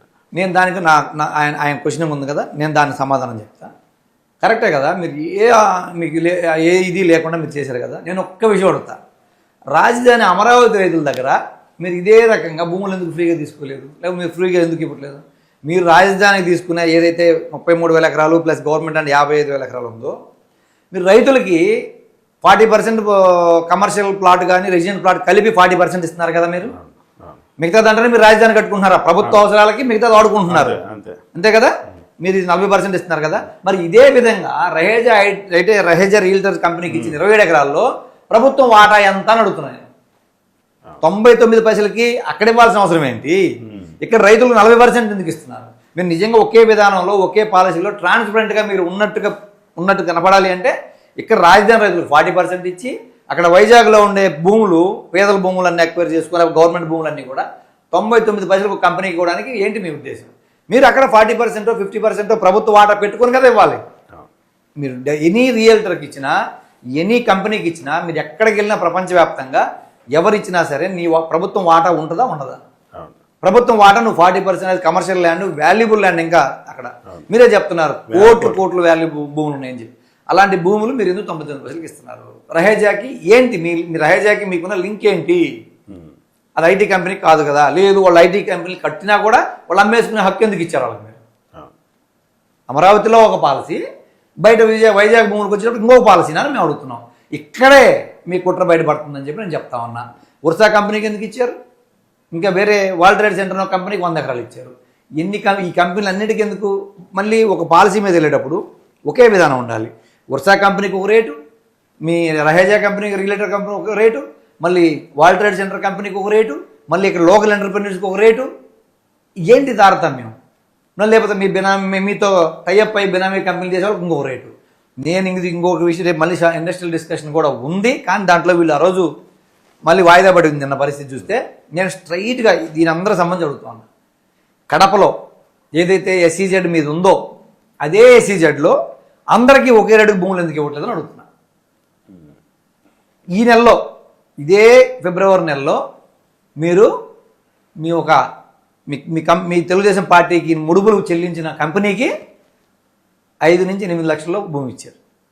అదే లోకల్ ఎంటర్ప్రెన్యూర్స్కి 50 లక్షలు, ₹1 కోటి, 2 కోట్లు అమ్ముతున్నారు. ఎందుకు? 500 ఎకరాలు ఇచ్చిన వాడికేమో 5 లక్షలా, 2 ఎకరాలు, 1 ఎకరా, 3 ఎకరాలుగా అడిగి ఇండస్ట్రీ పెడతాను బాబు మా జిల్లా ప్రాంతీయ అభిమానంతో కావచ్చు, రాష్ట్రం మీద ఉన్న అభిమానంతో కావచ్చు, వాళ్ళు ఇండస్ట్రీ పెడతానంటే 50 లక్షల నుంచి ₹1 కోటి ఎకరా. ఏంటి డిఫరెన్స్ అని అడుగుతాను నేను. పాలసీ అన్నప్పుడు ప్రభుత్వం ఒకే పాలసీ మీద వెళ్ళాలి కదా. ఇక్కడ ఉన్నోళ్ళకు ఒక పాలసీ, లేనోళ్ళకు ఒక పాలసీ. ఆ డిఫరెన్స్ ఎక్కడైతే ఉందో దాన్ని బట్టే మీ కుంభకోణాలు, మీ కుట్రలు బయటకు వస్తాయి. సాక్ష్యాలు మీరే చూపిస్తున్నారు, మేము కాదు చూపించాల్సిన అవసరం లేదు. మీరే సాక్ష్యాలను బయట పెడతారు. ఎందుకంటే డిఫరెన్స్ ఏ కంపెనీకి ఎంతకి ఇస్తున్నారు ఏంటనేది ఈ పాలసీ ఏ చిన్న పిల్లోడికి చూపించినా లోకల్ వాళ్ళకి ఏమో కోట్లు, బయట దేశాలు బయట రాష్ట్రాలకి 99 పైసలు అనే దాంట్లోనే మీ కుట్ర బయటపడుతుంది. మేము ప్రూవ్ చేయాల్సిన అవసరం లేదు. ఇంకా సరే, గత 5 సంవత్సరాల్లో జగన్మోహన్ రెడ్డి ప్రభుత్వంలో పారిశ్రామికవేత్తలు తరిమేశారు, వేధించి పంపించేశారు. ఇప్పుడేమో మేము పరిశ్రమలు తీసుకొస్తే వాటి మీద కూడా మళ్ళీ కుట్రలు చేస్తూ ఉన్నారు, వాళ్ళని వెనక్కి పంపించేందుకు లేఖలు రాస్తూ ఉన్నారని లోకేష్ అంటున్నారు. అది పచ్చి అబద్ధం. అది ఎందుకంటే గతంలో వచ్చిన పరిశ్రమలే నెల్లూరులో కూడా ఎనికిపోయిన పరిస్థితి మనం మొన్న చూసాం. లాస్ట్ సెషన్లో కూడా మేము అడిగాం, మాకు సంబంధం మాకు తెలియదు అని అన్నారు. పరిశ్రమలు వెనక్కిపోతుంది వీళ్ళ కాలంలోనే. అసలు 14 లక్షల కోట్ల పెట్టుబడులు వచ్చింది గత ప్రభుత్వంలోనే. కానీ మీకు దీనికి సాక్ష్యం ఉదాహరణ ఎగ్జాంపుల్ చెప్పాలంటే, నిన్న రిజర్వ్ బ్యాంకు సంబంధించిన డేటా వస్తే 2019-24 మధ్యకాలంలో దక్షిణ భారతదేశంలో ఇండస్ట్రియల్ గ్రోత్ అనేది నెంబర్ 1 ప్లేస్లో ఏపీ వచ్చింది. మనకు రాజధాని లేదంటున్నారు. ఏది ఆ కోవిడ్ పరిస్థితులు, ఇన్ని కారణాలు, ఇన్ని ఇబ్బందికరమైన పరిస్థితుల్లో కూడా సౌత్ ఇండియాలో నెంబర్ 1 పొజిషను ఆంధ్రప్రదేశ్కి ఎలా వచ్చిందని మేము అడుగుతాం. నిజంగా ఇది మీరు చెప్పే ఆరోపణలు నిజమైతే లేదు కదా. ఇండియా మొత్తం మీద 5వ ప్లేస్లో ఎలా వచ్చింది ఆంధ్రప్రదేశ్? మీ హయాంలో 14-19 మధ్యలో ఎందుకు రాలేదు? ఇప్పుడు ఎందుకు రావట్లేదు? చెక్ చేసుకోండి. మా దగ్గర క్లియర్ ఎవిడెన్స్ ఉంది. మీరు మాట్లాడేటప్పుడు పేపర్ చూపించి మాట్లాడండి. నేను పేపర్ చూపించి మాట్లాడతా, నివేదికల ప్రకారం మాట్లాడతా. దాదాపు 12,500 కంపెనీలు ఏపీలో రిజిస్ట్రేషన్ అయినాయి గత ప్రభుత్వం 2019-24 మధ్యకాలంలో. దాదాపు 12,50,000 మంది ఇన్కమ్ ట్యాక్స్లోకి యాడ్ అయ్యారు. ఇండస్ట్రీ ఇది చిన్న చిన్న ఎంటర్ప్రెన్యూర్స్ అందరూ కూడా. ఇంత అభివృద్ధి జరిగి ఆదాయం పెరిగి ఇన్ని చేస్తే పైగా ఇక్కడ ఇండస్ట్రియల్ రావడానికి ఈ రాష్ట్రంలో దోహదపడింది ఓన్లీ జగన్మోహన్ రెడ్డి గారికి. ఈ విభజన ఆంధ్రప్రదేశ్ 12 ఏళ్ళు అవుతుంటే ఈ 12 సంవత్సరాల్లో పూర్తి స్థాయిలో అభివృద్ధి కోసం పాటుపడింది జగన్మోహన్ రెడ్డి గారు. సాక్ష్యం నేను నిరూపించగలను. ఎందుకంటే 14-19 గజ్జి కాలంలో మీరేదో అనుభవజ్ఞులు ఈ రాష్ట్రాన్ని ఉద్ధరిస్తారని చెప్పి మీకు అవకాశం ఇస్తే ఏ అభివృద్ధి చేయలేకపోతేనే మీకు మళ్ళీ మీకు 23 సీట్లకి పరిమితం చేసింది ప్రజలు. తర్వాత జగన్మోహన్ రెడ్డి గారు రావడంతో 6-7 నెలల్లో కోవిడ్ వచ్చినా ఆ కోవిడ్ పరిస్థితులు మొత్తాన్ని పక్కకి కంట్రోల్ చేసుకుంటూ ప్రజలను కాపాడుకుంటూనే 2020-21 వచ్చేటప్పటికి అన్ని ప్రణాళికలు రెడీ చేసుకొని ఈ రాష్ట్రంలో 4 పోర్టులు తీసుకురావడం జరిగింది. గతంలో కాంగ్రెస్ పార్టీ స్వాతంత్రం వచ్చినా 2 పోర్టులు కడితే, రాజశేఖర రెడ్డి గారు 5 సంవత్సరాల అవకాశం వచ్చినా 2 పోర్టులు కడితే, జగన్మోహన్ రెడ్డి గారికి 5 సంవత్సరాల అవకాశం వస్తుంది 4 పోర్టులు తీసుకొచ్చారు ఈ రాష్ట్రంలో. ఎందుకు తీసుకొచ్చాడు అంటే పక్కనుండే 5 రాష్ట్రాలు మనకి ఛత్తీస్గఢ్ కానీ, తెలంగాణ కానీ, కర్ణాటకలో కొంత, ఒరిస్సాలో కొంత, మన స్టేట్. ఈ 5 రాష్ట్రాలు ఎక్స్పోర్ట్స్ అండ్ ఇంపోర్ట్స్ మన మీద ఆధారపడాలని పరిస్థితి. అది మీకు తెలుసు. కానీ 40 ఏళ్లలో మీ కెరీర్ మొత్తంలో 4 సార్లు ముఖ్యమంత్రి ఉన్నామంటున్నారు, 40 ఏళ్ళ చరిత్ర అన్నారు. ఒక్క పోర్ట్ అని ఎందుకు కట్టలేకపోయి రాష్ట్రం అని చెప్పి అడుగుతాం. కానీ కాకినాడలో పోర్టు కట్టింది కాంగ్రెస్ ప్రభుత్వం టైంలో కడితే దాన్ని మళ్ళీ మీరు మీ నాయకులకు అమ్ముకున్న పరిస్థితి మీరు చేశారు, మేము కాదు. గవర్నమెంట్ పోర్టులు అమ్ముకుంది మీరు, గవర్నమెంట్ పోర్టులు కడుతుంది మేము, రాజశేఖర రెడ్డి గారు కానీ, జగన్మోహన్ రెడ్డి గారు కానీ. ఈ 4 పోర్టులతో పాటు 10 ఫిషింగ్ హార్బర్లు తీసుకొస్తే ఎక్స్పోర్ట్స్ ఇంపోర్ట్స్ 22,000 ఉండేది కాస్త 50,000 కోట్లకి పెరిగితే మనకు ఆదాయం పెరుగుతుందనే ఉద్దేశంతో, ఫారిన్ కరెన్సీ కూడా ఇండియాకి సపోర్ట్ దొరుకుతుందనే ఉద్దేశంతో ఆయన ఫిషింగ్ హార్బర్లు 5 జెట్టీస్ కూడా తీసుకురావడం జరిగింది. వాటిని కూడా మీరు ఈరోజు పక్కన పెట్టే పరిస్థితి వచ్చారు. మేము అభివృద్ధికి ముందు బాటలు వేసామా, మీరు అభివృద్ధికి బాటలు వేసారని చెప్పి అడుగుతాము. ఇంకో విషయం, ఏదైతే మనం కేంద్ర ప్రభుత్వంతో మన ఏపీ పాలసీ తీసుకొచ్చామో, ఈ 4 పోర్టులు, ఫిషింగ్ హార్బర్లు ఇవన్నీ కూడా మేము ఇండస్ట్రియల్ గ్రో చేయడానికి మేము ప్రణాళికలు సిద్ధం చేసామని చెప్పిన దాన్ని బట్టి 39,000 కోట్ల రూపాయలు నేషనల్ హైవేలు ఇచ్చారు మన రాష్ట్రానికి కేంద్ర ప్రభుత్వం. మీరు 11,000 కోట్లు తీసుకురాగలిగితే 14-19 మధ్యలో 19-24 మధ్యలో మేము 39,000 కోట్ల రూపాయలు 4 లైన్లు కానీ 6 లైన్లు కానీ నేషనల్ హైవేలు కానీ మేము తీసుకొచ్చాం. ఈరోజు ఏపీలో ఏ వైపుకు పోయినా కనెక్టివిటీ దాదాపు 20-30 4 లైన్లు ఉన్నాయంటే ఛత్తీస్గఢ్ నుంచి మన ఆంధ్రాకి కానీ, తెలంగాణ నుంచి ఆంధ్రాకి కానీ, కర్ణాటక నుంచి ఆంధ్రాకి కానీ, ఆంధ్ర నుంచి పోర్టులకు కానీ ఇవన్నీ అనుసంధానం అయింది అంటే కేవలం మేము తీసుకొచ్చిన పోర్టులకి నేషనల్ హైవేలు అనుసంధానం చేయాలనే ఒక ఉద్దేశంతో ఎక్స్పోర్ట్స్ ఇంపోర్ట్స్ సరళీకృతం కావాలని వాటికి పరిశ్రమలకి అనువుగా ఉండే మౌలిక వస్తువులు మేము సమకూరిస్తే 14 లక్షల కోట్లు 2023లో ఇండస్ట్రియలిస్టులు వచ్చి ఇక్కడ అగ్రిమెంట్లు చేసుకోవడం జరిగింది. అది మీ తెలివితేటలు కాదు, మీ అభివృద్ధి కాదు. చంద్రబాబు నిన్న అసెంబ్లీలో చెప్తున్నారు, మీరు ఒక్క రోడ్డు వేయలేదు, ఒక ఇండస్ట్రీ తీసుకురాలేదు, ఒక పోర్టు కట్టలేదు, మొత్తం విధ్వంసం చేశారు జగన్మోహన్ రెడ్డి అని చెప్తున్నారు. నేను అడుగుతున్నా కదా, విత్ పేపర్ మీ భాగస్వామి ప్రభుత్వం కేంద్ర ప్రభుత్వం ఉంది. గత సంవత్సరంలో మాకు శాంక్షన్స్ ఇచ్చిన నేషనల్ హైవేలో బయట పెట్టి నువ్వు నోటి మాట కాదు పేపర్ బయటపెట్టి అడుగుతున్నా. ఈ రోజు మీరు ఈ రాష్ట్రంలో ఏ జిల్లాకి వెళ్ళినా 4 లైన్స్ మొత్తం కంప్లీట్ అవుతున్నాయా లేదా? అవి ఇప్పుడు వస్తే ఎట్లా కంప్లీట్ అవుతాయి? 2019 నుంచి తీసుకొస్తే ఇప్పుడు వర్క్ కంప్లీట్ అవుతున్నాయి. అంతేనే కదా, అది కళ్ళకి కనపడుతున్నాయి నేషనల్ హైవేలన్నీ. మనం దాచిపెడితే దాగదు అది, పోర్టులు కంటికి కనిపిస్తా ఉన్నాయి దాగదు అది.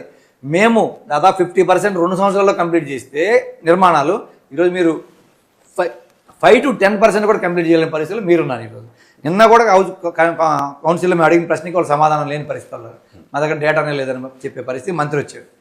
అన్నీ కూడా అభివృద్ధికి బాటలు వేసింది, అభివృద్ధి జరిగింది గత ప్రభుత్వంలోనే. అదంతా మాది అని చెప్పుకుంటున్నారు ఈరోజు. గత ప్రభుత్వంలో తీసుకొచ్చిన పరిశ్రమలు కానీ, నేషనల్ హైవేలు కానీ, పోర్టులు కానీ, ఎయిర్పోర్ట్లు కానీ అన్నీ మాయని చెప్పుకుంటున్నారు. మేము ఇంకోటి అడుగుతున్నా, మీ చరిత్రలో మీరు పోర్టు కట్టలా, మీ 40 ఏళ్ల కెరీర్లో మీరు ఒక ఎయిర్పోర్ట్ కూడా కట్టిన పాపాన పోలేదని నేను అడుగుతున్నా. ఎందుకంటే గతంలో హైదరాబాద్ ఎయిర్పోర్ట్ కట్టినా ఉమ్మడి రాష్ట్రంలో రాజశేఖర రెడ్డి గారి టైంలో వచ్చింది. తర్వాత విభజన ఆంధ్రప్రదేశ్లో వచ్చిన 14-19 కాలంలో మీరేం కట్టలేకపోయారు. విమానయాన శాఖ మంత్రి ఉన్నా కట్టలేకపోయారు. ఇప్పుడు విమానయాన శాఖ మంత్రి కూడా ఉన్నారు. ఇంతవరకు విజయవాడ 12 ఏళ్ళు అయితే రాజధాని విడిపోయి ఈ రోజు మీరు విజయవాడ ఎయిర్పోర్ట్నే కంప్లీట్ చేయలేని పరిస్థితుల్లో మీరున్నారు. మీ మంత్రులు 7 ఏళ్ళు నుండి కూడా. కానీ మేము గత 5 సంవత్సరాలకు వచ్చి కడప ఎయిర్పోర్ట్ ఓపెన్ చేసాం, కర్నూలు ఎయిర్పోర్ట్ ఓపెన్ చేసాం, మళ్ళీ భోగాపురం ఎయిర్పోర్ట్ కూడా ల్యాండ్ అక్విజిషన్ మా టైంలో చేసి శంకుస్థాపన మేము చేసి దాదాపు 70% పనులు మేము కంప్లీట్ చేస్తే ఈరోజు వచ్చేసి ఒక విమానం నుంచి మాది అని చెప్పుకునే పరిస్థితి మీరు వచ్చారంటే మీ విజ్ఞతకే వదిలేస్తున్నాం మేము. ఎందుకంటే ప్రజలు అన్నీ గమనిస్తున్నారు. కాబట్టి అభివృద్ధి అనేది 100% 19 మధ్యలో జరిగింది కాబట్టే ఈరోజు రిజర్వ్ బ్యాంక్ నివేదికలైనా, కేంద్ర ప్రభుత్వ నివేదికలైనా అన్నీ కూడా దక్షిణ భారతదేశంలో టాప్ ప్లేస్లో నెంబర్ 1 ప్లేస్లో ఆంధ్రప్రదేశ్ నిలబడింది 5 ఏళ్ల కాలంలో మా ప్రభుత్వం అని చెప్పి నేను గర్వంగా చెప్పుకోగలను. సరే, అమరావతి పనులు ఎలా జరుగుతూ ఉన్నాయి? ఒక 3 సంవత్సరాల్లోనే అమరావతిని పూర్తి చేసి చూపిస్తామని చెప్పి మంత్రి నారాయణ అంటున్నారు, ముఖ్యమంత్రి చంద్రబాబు కూడా అంటారు. ఇదైతే అసలు ప్రజలు నవ్వుకునే పరిస్థితి వచ్చింది ఈరోజు. ఎవరైతే మీరు చెప్పిన మాటలు నమ్మి మీకు భూములు ఇచ్చారో, మీరున్న 5 సంవత్సరాల కాలంలో కనీసం డిమార్కేషన్ ల్యాండ్ సర్వే కంప్లీట్ చేసి మీకు ఫ్రీగా ఇచ్చారు వాళ్ళు. మీరేమీ అక్విజిషన్ చేయట్లేదు. మీ రైతులే సహకరించి మీకు ఇస్తే మిమ్మల్ని నమ్మి 5 సంవత్సరాల్లో కనీసం రాళ్ళు కూడా ఇలాగపోయారు మీరు. అది వాస్తవా కాదా? రెండోది, మా ప్రభుత్వంలో మేము 3 రాజధానులు లేకపోతే 3 ప్రాంతాలను అభివృద్ధి చేయాలనే ఒక గతంలో జరిగిన దురదృష్ట సంఘటనలను దృష్టిలో పెట్టుకొని మేము బాగా అన్నీ కూడా సమానంగా డెవలప్ చేయాలనే ఉద్దేశంతో అమరావతి శాసన రాజధానిగా ఉండాలనే మేము కూడా చూసాం. కానీ కోవిడ్ పరిస్థితులు 2 సంవత్సరాలు గవర్నమెంట్ని బాగా ఇబ్బందికరమైన పరిస్థితులు నెట్టేసింది. తర్వాత వచ్చిన పరిస్థితుల్లో కూడా అభివృద్ధి మీద మేము మళ్ళీ ఫోకస్ పెట్టాం. దాంతోపాటు కొన్ని అన్ని చేసుకుంటూ వచ్చాం. మా 5 సంవత్సరాలు అయిపోయింది, అమరావతిని మీరు పక్కన పెట్టేశారని చెప్పి ఒక దుష్ప్రచారం చేసి మొత్తం వైజాగ్ తరలించేస్తున్నారు, రాయలసీమ తరలించేస్తున్నారు ఒక దుష్ప్రచారం చేసి మీరు మళ్ళీ ఎన్నికలకు పోయి మా మీద అబద్ధాలు నిందలు మోపి మీరు ప్రభుత్వంలోకి వచ్చి ఇప్పుడు 2 ఏళ్ళు అయింది దగ్గర. ఈ 2 సంవత్సరాల్లో మీరు ఏం చేశారని అడుగుతున్నారు. ఈరోజు రైతులు కనీసం మా ప్లాట్లను మాకేంటి మహాప్రభు మీకు ఇచ్చి 10 ఏళ్ళు అయిందని చెప్పి రోడ్డు ఎక్కే పరిస్థితి వస్తే కనీసం వాళ్ళ ప్లాట్లు వాళ్ళకి పూర్తిగా రిజిస్ట్రేషన్ చేయలేని పరిస్థితిలో మీరున్నారు. కనీసం రోడ్లు, డ్రైనేజ్, కరెంటు కూడా వాళ్ళకి ఇవ్వలేని పరిస్థితిలో మీరున్నారు. ఇంకా మేము చేస్తామంటున్నారు. కానీ మేము 3 ఏళ్ళలో చేస్తామని ఒక పక్క చెప్తారు. మళ్ళీ ఇంకో ఆర్ఎంబీ నివేదికలు కానీ లేకపోతే అక్కడెక్కడ మీటింగ్లకు వెళ్తే అక్కడేమిస్తారు, సిఆర్డిఏ ప్లానింగ్ ప్రకారం 100 ఏళ్ళు పట్టుద్ది రాజధాని అని అక్కడ చెప్తారు. అక్కడేమో 100 ఏళ్ళు పడుతుందని ఢిల్లీలో చెప్తున్నారు. ఇక్కడికి వచ్చే మేము 3 ఏళ్ళలో మొత్తం ఇచ్చేస్తామని చెప్తున్నారు.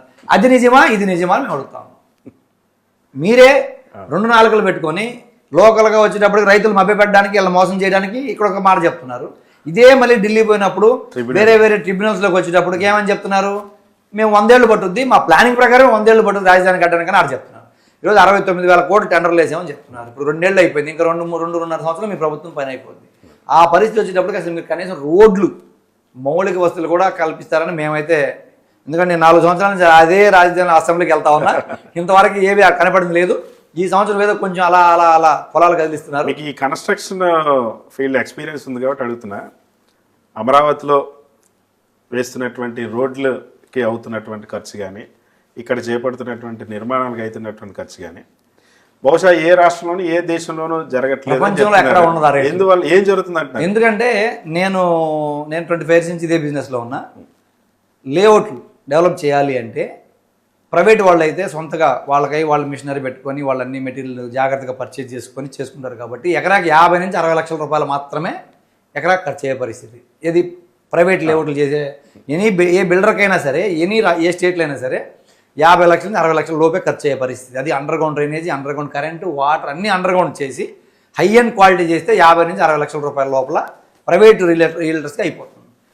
అదే ప్రభుత్వాలు చేసే పరిస్థితులు చూస్తే కర్ణాటకలో కూడా నేను చూస్తూ ఉన్నాను, తెలంగాణలో కూడా చూస్తాను. ప్రభుత్వమే టేకప్ చేసి హౌసింగ్ బోర్డులు కానీ లేకపోతే అక్కడ డెవలప్మెంట్ ఇండస్ట్రియల్ బోర్డులు కానీ టెండర్లు వేసి వాళ్ళు డెవలప్ చేసే పరిస్థితి ఉంది.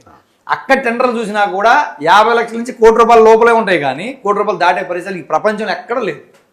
ఏ స్టాండర్డ్స్ ప్రపంచంలో ఏ దేశం స్టాండర్డ్ చూసుకున్నా 50 లక్షల నుంచి ₹1 కోటి దాటదు ఒక ఎకరా డెవలప్ చేయడానికి ఏ ఖర్చు, ఓన్లీ లేఅవుట్లు కానీ రోడ్లు ఇన్ఫ్రాస్ట్రక్చర్ డెవలప్ చేయడానికి. అలాంటిది మీరు ఈరోజు ఎకరాకి ₹2 కోట్ల ఖర్చు పెడతా ఉన్నారు అంటే అసలు దీనికి ఏం జరుగుతుంది అనేది మేము చెప్పాల్సిన అవసరం లేదు. ప్రపంచంలో లేని అద్భుతం ఏదైనా ఇక్కడ కడుతున్నారా? ఏం లేదు. అందరూ వేసే కరెంట్ వేస్తారు, అందరూ వేసే డ్రైనేజ్ చేస్తారు, అందరూ వేసే వాటర్ వేస్తారు. ఇంకా మీకు ఇక్కడ ట్యాక్సులు ఉండవు, అన్ని మట్టి ఫ్రీ, ఇసుక ఫ్రీ, అన్నీ ఫ్రీ. మీరు వీళ్ళకి ఇచ్చే రాయితీలు, ఇప్పుడు ఈ టెండర్లు కాంట్రాక్టులకు ఇచ్చే రాయితీలు అన్నీ ఫ్రీ. అన్నీ ఫ్రీగా ఇచ్చి 2 కోట్లు ఎకరాకి ఇస్తున్నారు అంటే దీంట్లో మతలబ్ అనేది మీ మాటల్లోనే, ప్రభుత్వం మాటల్లోనే అర్థమైపోయే పరిస్థితి వచ్చింది. సో ఈ టెండర్లలో కేవలం కొన్ని సంస్థలే దక్కించుకోగలుగుతున్నాయి. నేను ఇంకొకటి కూడా హై రేట్లు వస్తా ఉన్నాయి. నాతో కొంతమంది కాంట్రాక్టర్లు అడగడం కూడా జరిగింది, నా దగ్గర ఆన్సర్ లేని పరిస్థితి. ఎందుకంటే ఇప్పుడు రాజధానిలో ఈ కాంట్రాక్టులు దక్కించుకున్న ఏ కంపెనీకైనా అసలు మన రాష్ట్రంలో ఆఫీస్ ఉందా? నేను అడుగుతా ఉన్నా మిమ్మల్ని. ఏ కంపెనీకైనా ఇప్పుడు ఈ రాష్ట్రంలో మీరు ఇచ్చిన 69,000 కోట్ల రూపాయలు టెండర్లు ఇచ్చిన కంపెనీలకి ఈ రాష్ట్రంలో ఒక్క కంపెనీకి హెడ్ ఆఫీస్ ఉందా? ట్యాక్సులు ఎక్కడ పోతాయి అంటే మీరు ఎవరికి ఇస్తున్నారు, ఏం జరుగుతుంది అనేది నన్ను కొంతమంది కాంట్రాక్టర్లు అడిగారు, కౌన్సిల్లో ప్రశ్నించని కూడా అడిగారు. నేను ఇంకా సందర్భం రాలేదు కాబట్టి ఆ సిచ్యువేషన్ వచ్చినప్పుడు నేను దాని మీద మాట్లాడదాం అనుకున్నాను. నన్ను స్వయంగా ఈ రాష్ట్రంలో పుట్టి పెరిగి దేశ అభివృద్ధికి పాటుపడిన కాంట్రాక్టర్లే నన్ను అడగడం జరిగింది. కానీ ఈరోజు దాన్ని నా దగ్గర సమాధానం లేదు. మీ దగ్గర కూడా సమాధానం ఏముందో మీరే చెప్పగలరు. తెలుగుదేశం ప్రభుత్వం చెప్పాలి ఎందుకు ఈ రాష్ట్రంలో వాళ్ళకి ఇవ్వకుండా పక్క రాష్ట్రాల ఆఫీసులు వాళ్ళు తీసుకొచ్చి ఇక్కడ కాంట్రాక్ట్లు ఇవ్వడం జరిగింది అనేది అదొక పెద్ద ప్రశ్న. అక్కడే అర్థమైపోతుంది ఏం జరుగుతుంది అనేది. సార్, అమరావతి ఇప్పుడు 2వ విడత ల్యాండ్ పూలింగ్ చేయబోతుంది. దాదాపుగా 50,000 ఎకరాలు ఇంకా కావాలి. అవి చేయకపోతే మున్సిపాలిటీ అయిపోద్ది అని చెప్పి చంద్రబాబు నాయుడు అంటారు. దేనికోసం అంటే నాకు అదే ఆయనకు అసలు అంటే ఈరోజు మాట్లాడింది రేపు మాట్లాడే పరిస్థితి లేదు. అప్పుడు ఏం చెప్పారు, 33,000 ఎకరాలు ప్లస్ గవర్నమెంట్ అన్ని కలిపి 55,000 ఎకరాలు ప్రపంచ స్థాయి రాజధాని నిర్మాణం చేస్తాను నేను. అసలు ప్రపంచంలో ఇలాంటి రాజధానికి ఎక్కడ ఉండకూడదు అన్నట్టుగా నేను నిర్మాణం చేస్తున్నాను. దానికి అన్న గ్రాఫిక్స్ అన్నీ కూడా చేసి మనకు చూపించారు. అది మనందరం కూడా వాళ్ళ ప్రభుత్వం 5 సంవత్సరాలు చూసాం. ఇప్పుడు ఈరోజు పరిస్థితి చూస్తే 55,000 ఎకరాల్లో కనీసం ప్లాట్ రాళ్ళు వేసి వాళ్ళకి వీలైన పరిస్థితుల్లో మీరుండి 55,000 ఎకరాలు అయితే మున్సిపాలిటీ అయిపోద్దండి. మీరే కదా 55,000 ఎకరాలు ప్రపంచ స్థాయి నిర్మాణంలో సరిపోద్దని చెప్పిందే మీరు. మళ్ళీ అట్ ద సేమ్ టైం ఈరోజు మళ్ళీ మీరు భూముల కోసం 55,000 ఎకరాలు చేసేది అయిపోయింది. వీళ్ళకి ఎప్పుడన్నా మనం ఇచ్చినా ఇవ్వకపోయినా వీళ్ళు మనం ఏం చేయలేరు అనే ఉద్దేశంతో మళ్ళీ ఈరోజు 40,000-50,000 ఎకరాలు ఎయిర్పోర్ట్ నిర్మాణం కోసం మీకు భూములు కావాలా? ఆల్రెడీ ఎయిర్పోర్ట్ ఉంది. వెస్ట్ బైపాస్ మేమే వేసాం మా ప్రభుత్వంలో. మీకు ఏదైతే మంగళగిరి నుంచి తీసుకెళ్ళి గన్నవరం దగ్గరికి వెళ్ళి వెస్ట్ బైపాస్ మా ప్రభుత్వం ఏమైనా వేసాం, మీరు ఇలా ఈరోజు రాజధాని కనెక్ట్ చేస్తే ఎయిర్పోర్ట్కి కావచ్చు, ఇటు చెన్నై హైవేకి కానీ హైదరాబాద్ హైవేకి కానీ కోల్కతా హైవేకి కానీ కనెక్ట్ చేసింది మేము. రోడ్డు మొత్తం అభివృద్ధి చేసింది మేము. మా రోడ్లు ఉండి కూడా ఈరోజు ఎయిర్పోర్ట్ మీరు అభివృద్ధి చేయలేక అక్కడ ఎయిర్పోర్టే 12 సంవత్సరాల నుంచి కట్టలేకపోతే ఈ 40,000 ఎకరాలు తీసుకొని దాంట్లో మీరు 5,000, 10,000 ఎకరాలు ఎయిర్పోర్ట్ సంస్థలకు ఇస్తామంటే ఎవరు నమ్ముతారు? అందుకే రాజధాని రైతుల నుంచి వ్యతిరేకత వచ్చింది మీ మీద. అందుకే రాజధాని రైతులు మీ మీద అడ్డం తిరగడం జరిగింది. మిమ్మల్ని గ్యారంటీ రాసి ఇవ్వమని అడుగుతా ఉంది. ఈరోజు మీరు ఏదో సంతకం పెట్టేసి ఒక పేపర్ రాసి ఇచ్చేసి వెళ్ళిపోతే రేపు ఏ ప్రభుత్వాలు దీనికి సమాధానం చెప్పాల్సిందని మేము అడుగుతాం.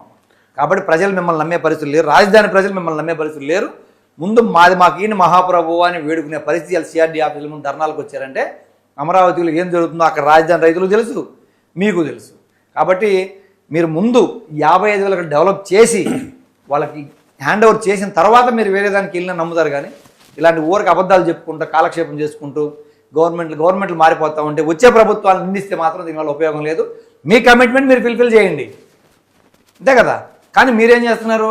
జగన్మోహన్ రెడ్డి గారు అన్ని అక్కడ ఇక్కడ డెవలప్మెంట్, మీరేం చేస్తున్నారు? ఇప్పుడు ఐటీ కంపెనీలు మొత్తం తీసుకెళ్ళి వైజాగ్లో పెడుతున్నారు, డేటా సెంటర్లు వైజాగ్లో పెడుతున్నారు, రియల్ ఎస్టేట్ కంపెనీలు అభివృద్ధి చెందుద్దని వైజాగ్లో ఇస్తున్నారు. మరి అమరావతి రాజధానిలో మీరు ఎందుకు కంపెనీలకి ఎంప్లాయ్మెంట్ జనరేట్ అయ్యేదని మీరు ఎందుకు భూములు ఇట్లేదు అడుగుతున్నారు? ఒక 200 సాఫ్ట్వేర్ కంపెనీ సెలెక్ట్ చేసుకొని ఈ రాష్ట్రంలో ఉండి బయటికి పోయి ఎదిగిన ఎంటర్ప్రెన్యూర్స్ అయిన వాళ్ళకే మీరు 2 ఎకరాల భూములు ఇస్తే, ఈ రాష్ట్రంలో నుంచి బయట అన్ని దేశాల్లో ఉండే సాఫ్ట్వేర్ పీపుల్ కానీ మీరు 2 ఎకరాల భూములు ఇస్తే, 200 కంపెనీలు కానీ అమరావతి రాజధానిలో ఇస్తే వాళ్ళే లక్షల ఉద్యోగాలు క్రియేట్ చేస్తారు కదా. మా రాజధాని మా రాష్ట్రం అభిమానం వాళ్ళకు ఉంటుంది కదా. ఎందుకు ఎవ్వరికి 1 ఎకరా కూడా భూములు లేదని అడుగుతుంది. మరి అమరావతిలో భూ కేటాయింపులు ఎవరికి జరుగుతున్నాయి, ఏ ప్రాతిపదికన జరుగుతున్నాయి, ఏం జరుగుతుందంటారు? కాలేజీలకు ఇచ్చారు కదా, 200 ఎకరాలు ఇచ్చారు గత ప్రభుత్వంలో, మళ్ళీ ఈ ప్రభుత్వం ఇంకో 200 ఎకరాలు యాడ్ చేసుకున్నారు. అంటే వీళ్ళు ఎవరైతే వీళ్ళకి ముడుపులు ఇస్తారో, ఎవరైతే వాళ్ళ సంస్థలో భాగస్వామ్యం ఇస్తారో వాళ్ళకి భూములు కేటాయిస్తూ ఉన్నారు. కాలేజీలు రావాలి, మేము వద్దని. నాకు విజయవాడ ఎడ్యుకేషన్ హబ్, అసలు గుంటూరు విజయవాడ అనేది. అలాంటి చోట మీరు 100 ఎకరాలు ఇవ్వాల్సిన అవసరం ఏంటి? ఆ కాలేజీలకి ప్రైవేట్ కాలేజ్ పెట్టుకోవాలి, 10 ఎకరాలు సరిపోతుంది అర్బన్ ఏరియాలో. రూరల్ ఏరియా 30 ఎకరాలు సరిపోతుంది. మీరు 100 ఎకరాలు ఎందుకు ఇస్తున్నారు, 100 ఎకరాలు ఎందుకు ఇస్తున్నారు? కానీ పరిశ్రమలకు ఇవ్వండి, ఎంప్లాయ్మెంట్ జనరేషన్కి ఇవ్వండి అంటే భూములు ఇవ్వట్లేదు. ఎస్బీఐ అడిగితే 5 ఎకరాలు ఇల్లని పరిస్థితిలో మీరుండి 2 ఎకరాలు ఎంతో ఇచ్చిన పరిస్థితి చూసాం. నేషనలైజ్ బ్యాంక్స్ అడిగితే కూడా మీరు ఒక బ్యాంక్ 5 ఎకరాలు ఇల్లని పరిస్థితిలో మీరుండి ఇక్కడ వాళ్ళు మళ్ళీ డబ్బులు పెట్టి కొనుక్కుంటామన్నా కూడా వాళ్ళకి మీరు భూములు ఇవ్వట్లేదు నేషనలైజ్ బ్యాంకులకి. కానీ అక్కడ పోతే నేను వైజాగ్లో 99 ప్రజలకి 27 ఎకరాలు ఇచ్చేస్తున్నారు. మరి అది కరెక్టా, ఇది కరెక్టా? మీరు అన్ని సంస్థలు రావాలంటున్నారు, వాళ్ళందరూ భూములు ఇస్తే కదా మీరు వచ్చేది. మేజర్ హైదరాబాద్ కానీ ఎన్ని స్టేట్ హెడ్ క్వార్టర్ డెవలప్ అయిందంటే సాఫ్ట్వేర్ ఉండాలి, ఫార్మా ఉండాలి, అన్ని రంగాలు ఉండాలి. ఒక ఎడ్యుకేషన్ ఉంటే సరిపోదు కదా. ఆ ఎడ్యుకేషన్ చదువుకుని ఎక్కడ ఉద్యోగం చేయాలి? మీరు బ్యాలెన్స్డ్గా విద్యని ఉపాధి కల్పన 2 బ్యాలెన్స్ చేసుకొని పోవాలి. అది మీరు చేయకుండా కేవలం భూములు అమ్ముకునే కార్యక్రమానికి తెరలేపారు తప్ప వేరే ఉద్దేశమే కాదని. మీరు చెప్పిన దాని ప్రకారం అమరావతిలో ఫ్యూచర్లో ఎంప్లాయ్మెంట్ జనరేషన్ జరిగే అవకాశం లేదంటారా? వీళ్ళు చేసే దాని ప్రకారం 100% లేదు. చెప్పమనండి, ఏ విధంగా మీరు జనరేట్ చేయగలుగుతారు అమరావతిని అడుగుతున్నాను. మీరు ఏ బేసిస్ మీద మీకు ఎంప్లాయ్మెంట్ జనరేషన్ వస్తుందని అడుగుతా ఉన్నా.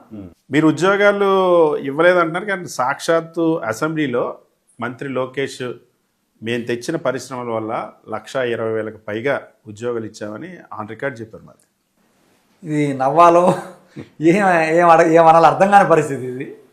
నేను గత సెషన్లో కూడా క్వశ్చన్ అడిగా.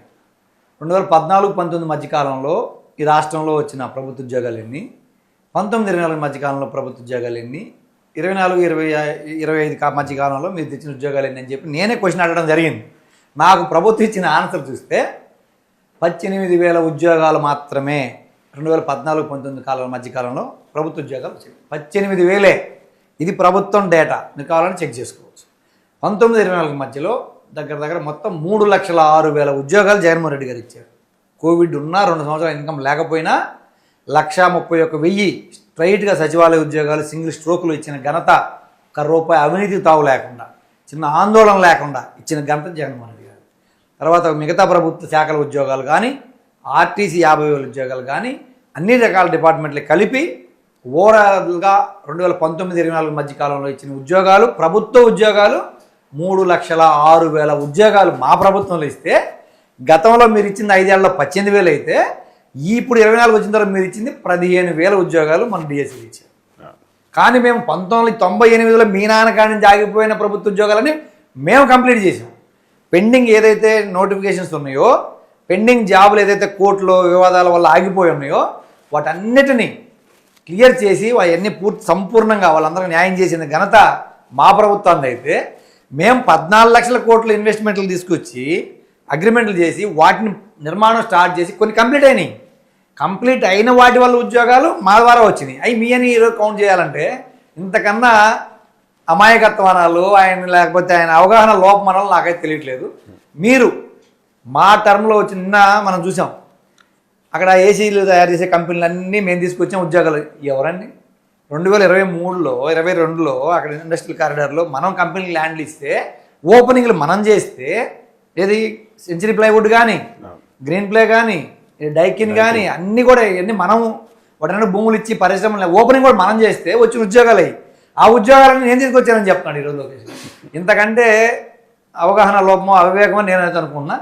మీరు మీ టర్మ్ వచ్చిన తర్వాత మీరు స్టార్ట్ చేసిన కంపెనీలన్నీ అవి పూర్తయిన కంపెనీలన్నీ వాటి ద్వారా వచ్చిన ఉద్యోగాలని మీరు చెప్పండి, మేము ఒప్పుకుంటాం. మా హయాంలో వచ్చిన కంపెనీల ఉద్యోగాలని మాయని మీరు చెప్పుకుంటే ఇంతకంటే అమాయకత్వం ఇంకోటి ఉండదని నేను తెలియజేస్తాను. ఈ లడ్డు విషయంలో పవన్ కళ్యాణ్ కూడా కొన్ని ఆరోపణలు చేశారు. అయోధ్యకే ఏకంగా కల్తీ చేసినటువంటి లడ్లు పంపించేశారు. మొత్తం అసలు ఒక నెయ్యే లేదు, అసలు నెయ్యి కల్తీ ఏంటని ఇదంతా జగన్మోహన్ రెడ్డి చేశాడని నేను చెప్పను, కానీ ఆ చేసే వాళ్ళందరికీ జగన్మోహన్ రెడ్డి మద్దతుగా ఇస్తున్నారని చెప్పి పవన్ కళ్యాణ్ ఆరోపిస్తారు. ఆయనంత అమాయకుడు ఈ రాష్ట్రంలో ఇంకెవరు ఉండరు అనుకుంటున్నాను. ఎందుకంటే 1,00,000 లడ్లు ఇక్కడి నుంచి రాముడి విగ్రహ ప్రతిష్టాపనకి వెళ్ళినది ఓకే కదా. అప్పుడే కల్తీ జరిగితే మీరందరూ వెళ్ళారుగా.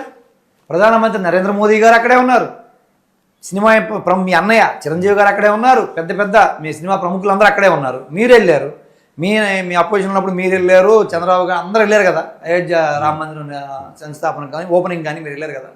ఓపెనింగ్ రోజు ఆ లడ్లు అక్కడికి వచ్చినాయి కదా, మీరు తిన్నారు కదా. మరి ఆ రోజు ఎందుకు చెప్పలేదు? ఆ రోజు మీరు అందరూ ప్రసాదం బాగా చాలా బాగుందని తిని ఏ ఒక్కరైనా మీరందరూ అక్కడికి వెళ్ళిన ప్రముఖులందరిలో ఒక్కరైనా లడ్డూ ప్రసాదం బాగలేదు, లేకపోతే దీంట్లో స్మెల్ వస్తుందని కానీ, లేకపోతే నాణ్యత లేదని కానీ ఎవరైనా ఒక్కరిని ఆరోపణ చేయగలిగారా? మరి ఎందుకు చేయలేదు? ఆ రోజేమో బాగుందా? ఈరోజు పార్టీ మారేటప్పటికి ఆయన మీ భాగస్వామ్యంలో ఉన్న ముఖ్యమంత్రి ఏదో అదిగో పిల్లి అనేటప్పటికి మీరు ఇదిగో పూలు అని చెప్పి మెట్లు కడిగేశారు విజయవాడ దుర్గగుడికి వెళ్ళిపోయి.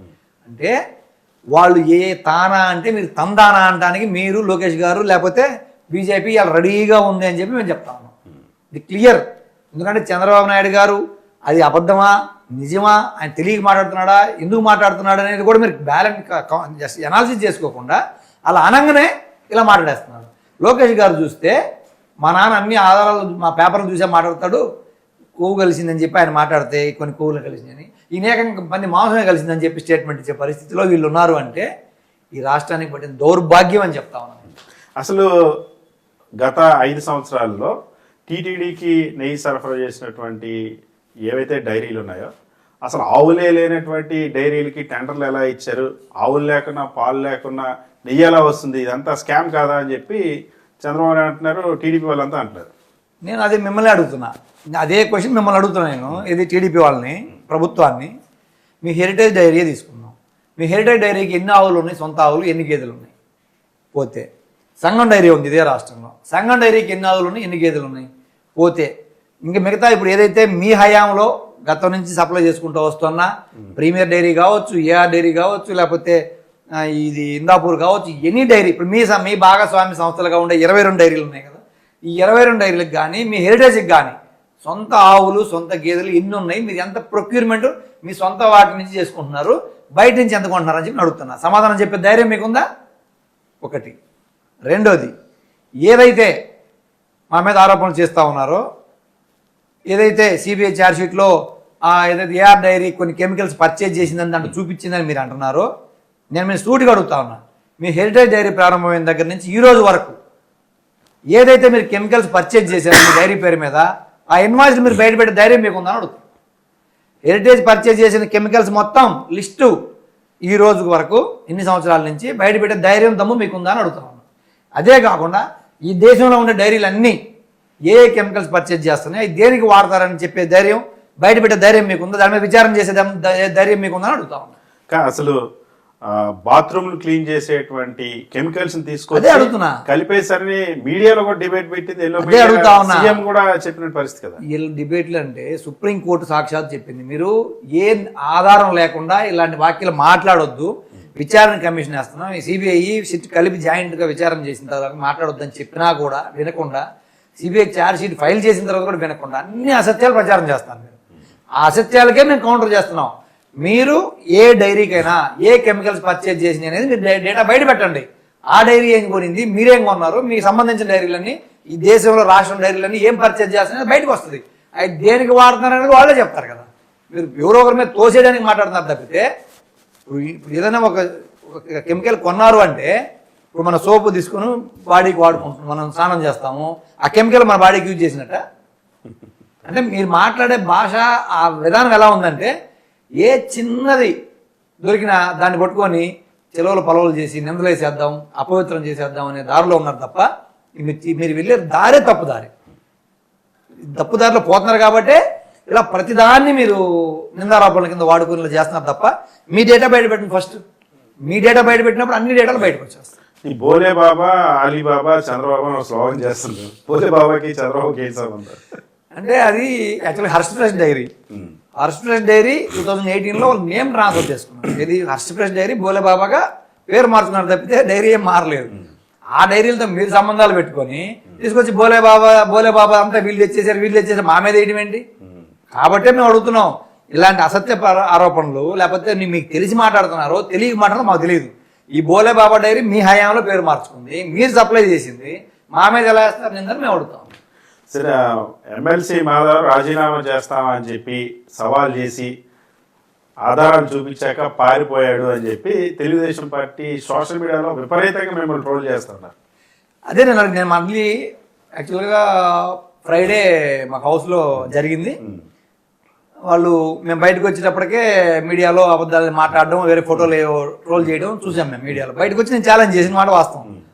నేను ఈ రోజు కూడా చెప్తున్నా, మళ్ళీ ఆ రోజు అయిపోయిన తర్వాత సాటర్డే సండే హాలిడే మండే వచ్చిన తర్వాత నేను డైరెక్ట్గా అదే చైర్మన్ ఛాంబర్ ముందు హౌస్లో మేము ధర్నా చేసి నిజాలు బయట పెట్టండి, హౌస్లో ఏదైతే రికార్డ్ అయిందో మేము ఎక్కడైతే చెప్పులు వేసుకొని పోయామని మీరు ఆరోపణ చేస్తున్నారో, షూ వేసుకొని ఆరోపణ చేస్తున్నారో ప్రూఫ్లు ఇవ్వండి, ఆ ఫోటోలు బయట పెట్టండి అని చెప్పి నేను అడిగితే వాళ్ళు చెప్పిన సమాధానం ఏంటి? మా దగ్గర ఏ రికార్డింగ్ లేదు, మా దగ్గర ఏ ఆధారం లేదు అన్నారు.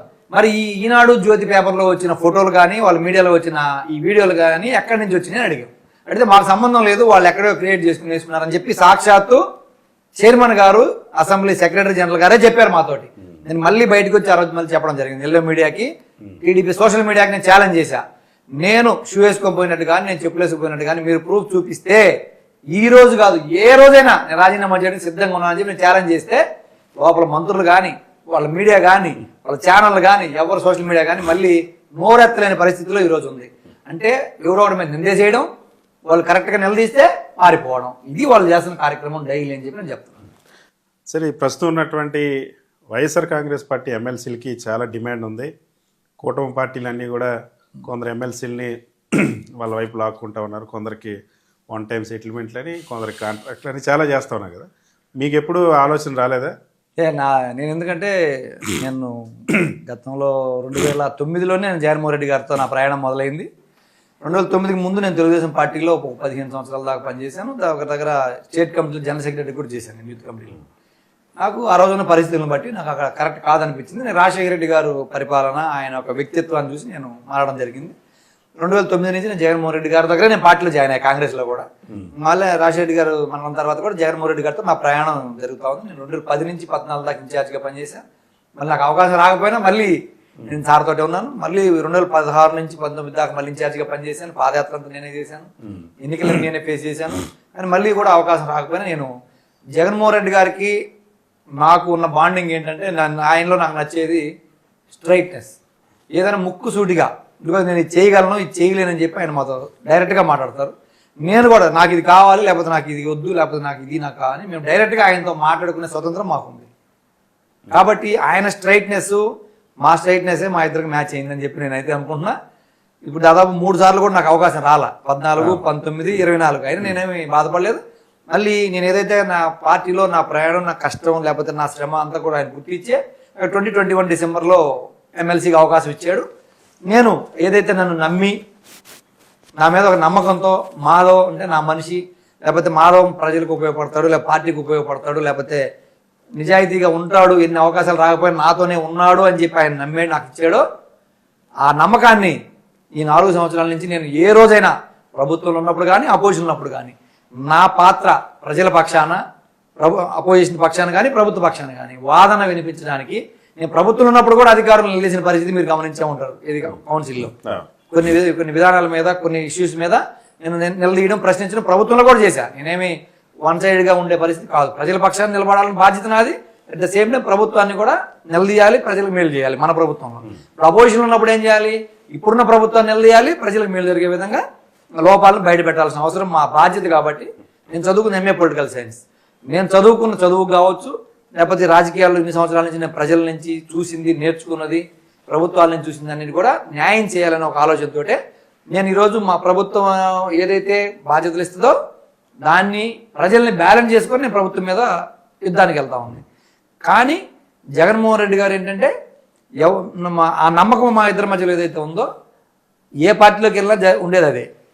మనం ఏంటి, మనం ఉన్న దగ్గర నిజాయితీగా ఉంటే చాలు అనేది నా భావం. అది ఆ పార్టీలో ఉన్నప్పుడు నిజాయితీగానే ఉన్నాను.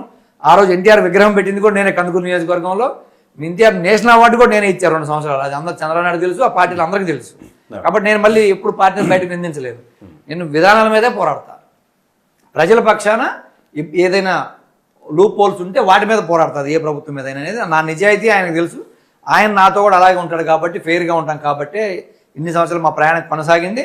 భవిష్యత్తులో కూడా నేను ఇప్పుడు కూడా చెప్తున్నా మీకు, గతంలో కూడా చాలా మందికి చెప్పా, భవిష్యత్తులో కూడా ఎప్పుడైనా నా ప్రయాణం జగన్మోహన్ రెడ్డి గారితో. ఏ ఇబ్బందులు వచ్చినా, ఎన్ని మంచి మేలు జరిగినా, ఏదైనా నాకు అనవసరం. మాకు కలిసింది ఆయన జనం కోసం పనిచేస్తున్నాడు, ఆయన జనం కోసమే పోరాడుతున్నాడు, ఆయనకు అండగా నిలబడాల్సిన బాధ్యత నాదని నేను భావిస్తాను. సరే, 2024 ఎన్నికల ఫలితాలు చూసినప్పుడు ఏమనిపించింది? 151 సీట్లు గెలిచినటువంటి వైఎస్ఆర్ కాంగ్రెస్ పార్టీ 11 సీట్లకి పరిమితం అయిపోయింది.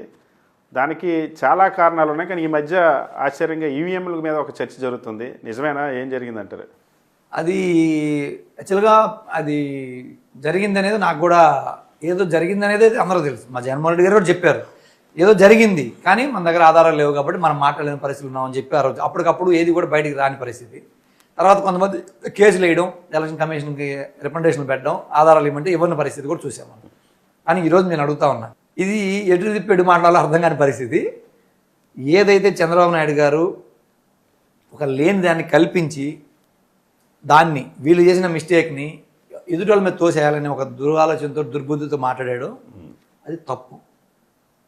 అది దేవుడు, మనం అందరం ఎన్ని మాట్లాడినా, మీడియా కావచ్చు, ప్రజలం కావచ్చు, రాజకీయ నాయకులు కావచ్చు, దేవుడికి అయితే నిజం తెలుసు. ఎవరు తప్పు చేశారు, ఎవరు మంచి చేశారు ఏందని తెలుసు. ఆయనకి ఎప్పుడైతే ఈ కార్యక్రమం మొదలు పెట్టాడో అక్కడి నుంచి ఆయన పతనం మొదలవటం వచ్చింది. నేనేమనుకుంటున్నా అంటే, ఈ లడ్డు విషయం మీరు అపవిత్రంగా మీరు మాట్లాడిన తర్వాత మీరు ఏ విధంగా ఎన్నికల్లో గెలిచారు అనేది కూడా బయటికి దేవుడే పెట్టాడని చెప్పి నేను అడుగుతా ఉన్నాను. ఎందుకంటే పరకాల ప్రభాకర్ అనే వ్యక్తి ఎవరండి? 14-19 కాలంలో మీ ప్రభుత్వ సలహాదారు. రెండోది, ఆయన మీకు సంబంధించిన మీడియా సంస్థలో అత్యున్నత పదవిలో అత్యున్నత ఉద్యోగం చేసి ఆ సంస్థని ఒక పొజిషన్లో తీసుకెళ్ళడానికి ఆయన శ్రమ కూడా ఉంది. మీ మీడియా సంస్థకు సంబంధించిన ఆయన, మీ ప్రభుత్వ సలహాదారుగా పనిచేసిన ఆయన, మీ కూటమి ప్రభుత్వంలో అప్పుడు కావచ్చు, ఇప్పుడు కావచ్చు, మీ భాగస్వామ్య ప్రభుత్వంలో ఒక పెద్ద కేంద్ర ఆర్థిక మంత్రి హోదాలో ఉన్నటువంటి ఆ మేడం గారికి భర్త పొజిషన్లో ఉన్నాడు ఆయన. అలాంటి మీ అన్ని రకాలుగా మీకు సంబంధించిన వ్యక్తి ఈరోజు మీరు ఎన్నికల్లో ఎలా గెలిచారు? మీరు 5 గంటల వరకు ఎంత పోలింగ్ అయింది, 5 నుంచి 8 గంటల వరకు ఎంత పోలింగ్ అయింది, అర్ధరాత్రి 2 గంటల వరకు ఎలా పోలింగ్ జరిగింది అని ఆధారాలు బయట పెట్టమంటే మీరు 3500 బూతుల్లోనే మీరు ఇది కార్యక్రమం జరిగింది అంటే ఆ డేటా ఎందుకు ఎలక్షన్ కమిషన్ బయట పెట్టలేకపోతుంది? ఈ 3 పార్టీలు, పవన్ కళ్యాణ్ నోరు ఎక్కడికి పోయింది ఈరోజు, చంద్రబాబు నాయుడు నోరు ఎక్కడ పోయింది ఈరోజు, బీజేపీ నోరు ఎక్కడ పోయింది ఈరోజు అని మేము అడుగుతా ఉన్నాం. క్లియర్ ఎవిడెన్స్ ఉంది దీంట్లో. మీకు సంబంధించిన వ్యక్తి అడిగితే దేవుడు మీ సంబంధించిన వ్యక్తితో మీ కుట్రలు బయట పెట్టించాడని చెప్పి నేను నమ్ముతున్నా క్లియర్గా. దానికి ఆన్సర్ చెప్పేద్దాము మీ దగ్గర ఉందా? జరిగింది మాత్రం వాస్తవం. ఎందుకంటే నేనైతే అబ్జర్వ్ చేసి దీని ప్రకారం చూస్తే 100% వీళ్ళు 35 నుంచి 50 సీట్లలో కుట్ర చేసి 6 నెలల ముందే ఒక ప్రణాళిక ప్రకారం చేసి పోయి బీజేపీకి సాగిలపడి మధ్యలో పవన్ కళ్యాణ్ మీడియేటర్ కింద వాడుకొని వీళ్ళందరూ కలిసి చేసిన కుట్రనే అని 100% నేను చెప్పగలను. ఎందుకంటే అసలు అర్ధరాత్రి 2 గంటలకు ఏ పోలింగ్ స్టేషన్లో ఓట్లు వేశారండి? తెలియదు ఎవరికైనా? లేదు.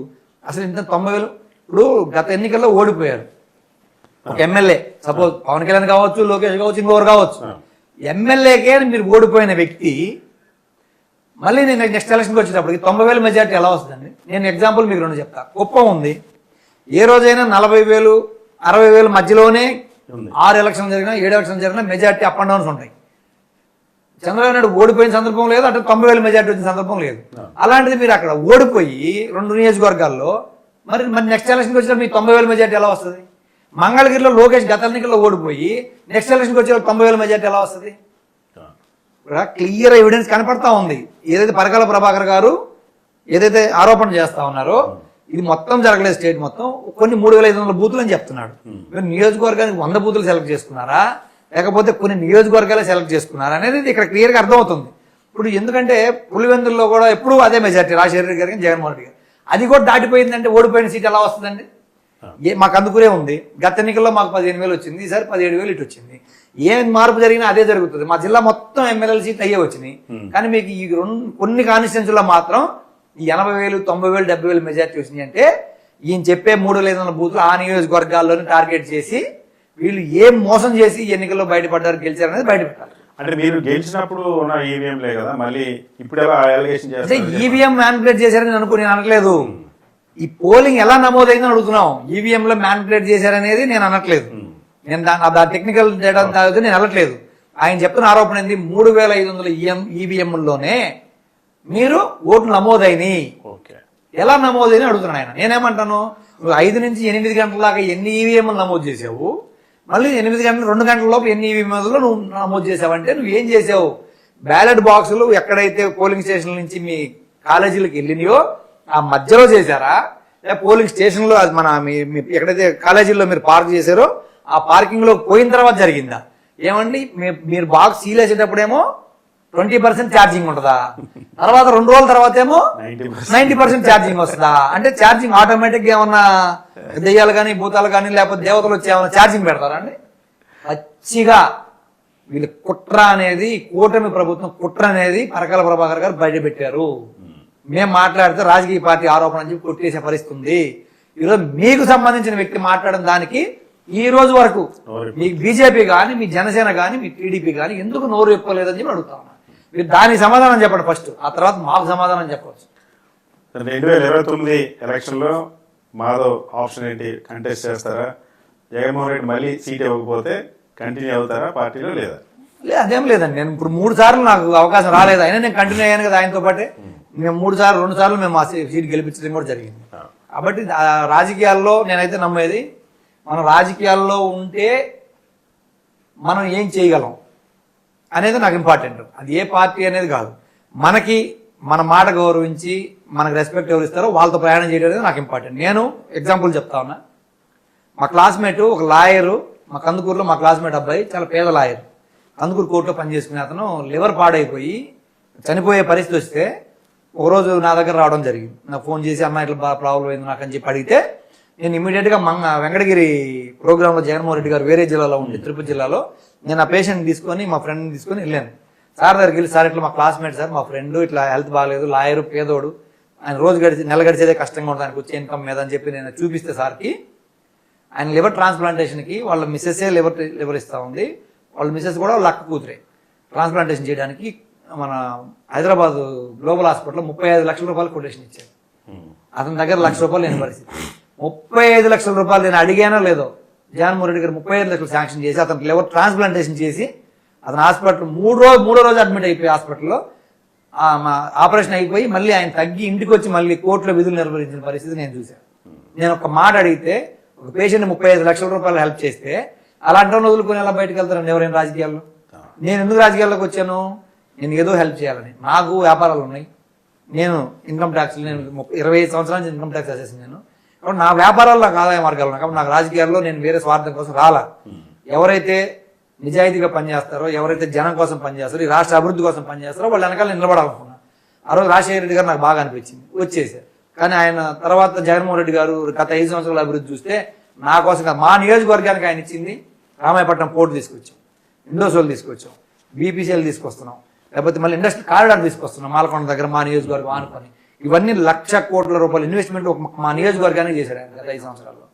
అలాంటి వాళ్ళు వదులుకొని నాకు ఎమ్మెల్యే వస్తే ఏమో రాకపోతే ఏమో, మా నియోజకవర్గం ₹1,00,00,000 కోట్ల పెట్టుబడులు వస్తే ఎంత ఎంప్లాయ్మెంట్ ఇవ్వగలుగుతాం? అది ఫ్యూచర్లో ఎంత నన్ను నమ్మి నేను అడిగితే ఎయిర్పోర్ట్ కూడా శాంక్షన్ చేశాడు జగన్మోహన్ రెడ్డి గారు. కానీ తర్వాత మళ్ళీ చంద్రబాబు నాయుడు వచ్చి మళ్ళీ మా కందుకూరులో క్యాన్సిల్ చేసి దగదత్తులు తీసుకెళ్లి పెట్టుకున్నాడు మన నెల్లూరు జిల్లాలో. వాళ్ళ మాటలు నమ్మి ఇది ప్రకాశం నెల్లూరు జిల్లాల మధ్యలో పెడితే అగ్రికల్చర్కి అన్నిటికీ ఉపయోగపడుతుంది అని చెప్పి ఆయన మేము మాట్లాడిన తర్వాత ఆయన ఒప్పుకుంటే మళ్ళీ ఈరోజు తీసుకెళ్లి నెల్లూరులో పెట్టిన పరిస్థితి చంద్రబాబు నాయుడు చేస్తున్నాడు. కాబట్టి జగన్మోహన్ రెడ్డి గారు చేసే అభివృద్ధి కానీ ఆయన నేచర్ కానీ ఆయన యాటిట్యూడ్ కానీ నాకు నచ్చింది. నేనేందో ఆయన తెలుసు. కాబట్టి మేమిద్దరం ఒక బాండింగ్ లో ఉన్నాం. కాబట్టి సీట్లు వచ్చినా రాకపోయినా నా ప్రయాణం జగన్మోహన్ రెడ్డి గారితో. ఒకవేళ నాకు అవకాశం రాలేదనుకోండి, నా బిజినెస్ చేసుకుని నేను హ్యాపీగా ఉంటాను తప్ప అట్లాంటి ఆలోచన చేయాల్సిన అవసరం నాకైతే లేదు. టీడీలో గత 5 సంవత్సరాల్లో ధర్మారెడ్డి అనేటువంటి ఒక అధికారిని మీరు బయట నుండి తీసుకొచ్చి సుబ్బారెడ్డి, కరుణాకర్ రెడ్డిని నియమించి ఈ మొత్తం అక్రమాలన్నీ వాళ్ళ ముగ్గురితో చేయించారని చెప్పి అసెంబ్లీ సాక్షిగా చంద్రబాబు నాయుడు ఇతర మెంబర్స్ రోజు చెప్తున్నటువంటి పరిస్థితి నిజమేనా? నేను ఒక విషయం డైరెక్ట్గా అడుగుతున్నాను మిమ్మల్ని. ధర్మారెడ్డి గారు వేరే డిపార్ట్మెంట్ కదా, ఈ టీటీడీకి తీసుకొచ్చారని మీరు ఆరోపణ చేస్తున్నారు. అది ఇప్పుడు మీరు చేసింది ఏంటి? ఇప్పుడున్న ఏదైతే మీరు చెప్పే జేఈఓ ఉన్నాడో ఆయన ఏ డిపార్ట్మెంట్? ధర్మారెడ్డి గారు ఎలా వచ్చారో ఆయన కూడా అలాగే వచ్చాడు కదా. వెంకయ్య చౌదరి గారు అలాగే వచ్చాడు కదా. ఈ విషయం మీరు మాట్లాడుతూ ఉన్నారు. ధర్మారెడ్డి గారు వాళ్ళ అబ్బాయి చనిపోయాడు, మీరు నెల తిరగక ముందే టీటీడీకి వచ్చాడు, దానివల్ల అపచారం జరిగిందని మీరు మాట్లాడుతున్నారు. కరెక్టే, వాళ్ళ అబ్బాయి చనిపోయాడు, దానివల్ల అపచారం. అబ్బాయి అంటే పెళ్లి కాని వాళ్ళకి హిందువులు దాదాపు అంటుండదు, దినం అయ్యే వరకే అంటుండదు. ఇది పిల్లలు చనిపోతే, పెళ్లి కాని వాళ్ళు చనిపోతే. కానీ తండ్రి చనిపోతే సంవత్సరం వరకు అంటుంటుంది. మరి మీరు ఏదైతే ధర్మారెడ్డి కొడుకు చనిపోయాడు కానీ ఆయన వచ్చాడని మీరు ఆరోపణ చేస్తున్నారో, ఇప్పుడు మీరు నియమించిన వ్యక్తి కూడా వాళ్ళ తండ్రి చనిపోయాడు కదా మన బ్రహ్మోత్సవాల ముందు రోజు. మరి ఆయన నెల కూడా ముందు ఆయన కూడా వచ్చి మళ్ళీ విధులు నిర్వహించాడా లేదా? అంటే ఇప్పుడు ఎదుటి వాళ్ళకు ఒక వేలు చూపిస్తే 4 వేలు మన వైపు చూపిస్తాయి. మీరు మాట్లాడే ప్రతి మాటలో, ప్రతి దాంట్లో మనం ఏం చేస్తున్నది కూడా మీరు ఒకసారి వెనక్కి తిరిగి చూసుకోండి. ఇంకోటి అడుగుతా ఉన్నా, నిన్న సాక్షాత్తు మొన్న ఆయన చెప్పారు, ఎవరు, జ్యోతుల్ నెహ్రూ గారు, మీ టీటీడీ ఎవరైతే పర్చేజ్ కమిటీ మెంబర్గా ఉన్నాడో, చైర్మన్గా, ఆయన స్వయంగా మాట్లాడాడు. ఆయన ఏమన్నాడు?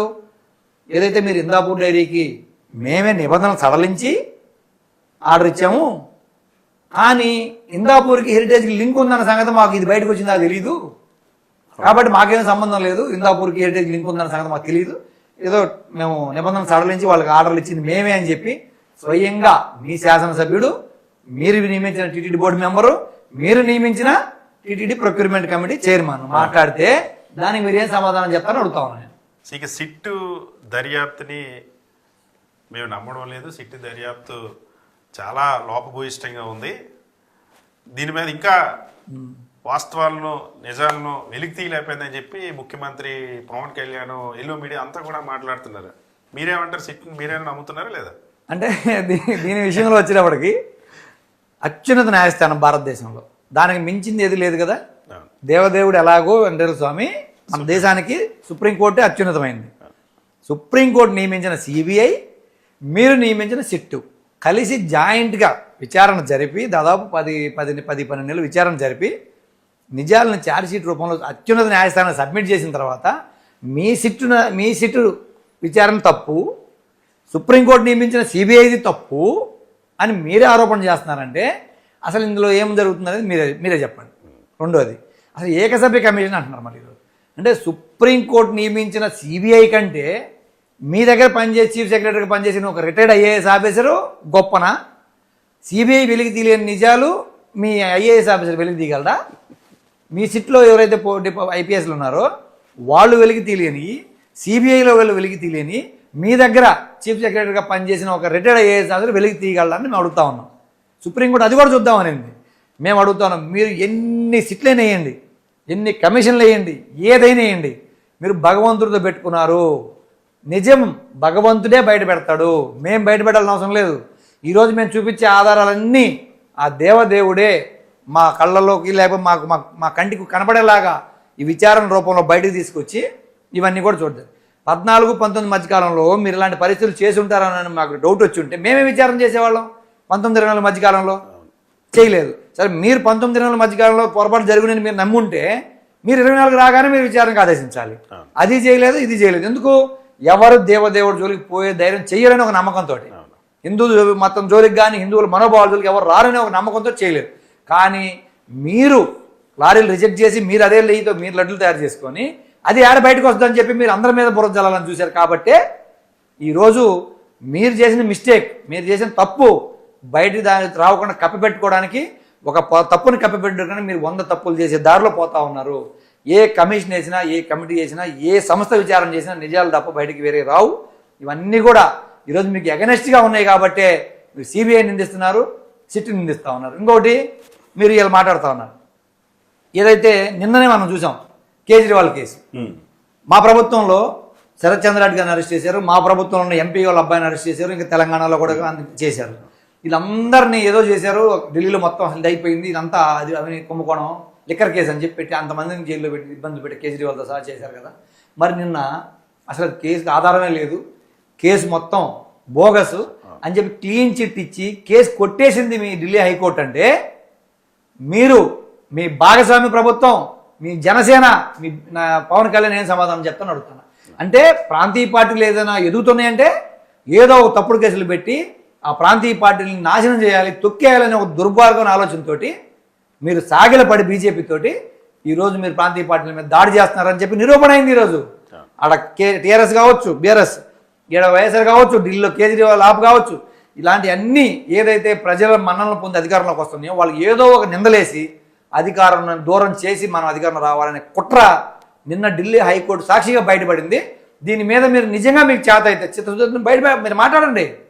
ఎందుకు ఈరోజు మీరు నోర్లు మాట్లాడలేని పరిస్థితుల్లో మీ మైకులు మోగబోని అడుగుతా ఉన్నా నేను. ఇంకోటి, ఎప్పుడైనా సరే ఇలాంటివి కూడా మీరే చేస్తున్నారు తప్ప మా వైఎస్ఆర్ కాంగ్రెస్ పార్టీ ప్రభుత్వంలో ఎవరి మీద కక్ష సాధింపు చర్యలు మేము పోలేదు.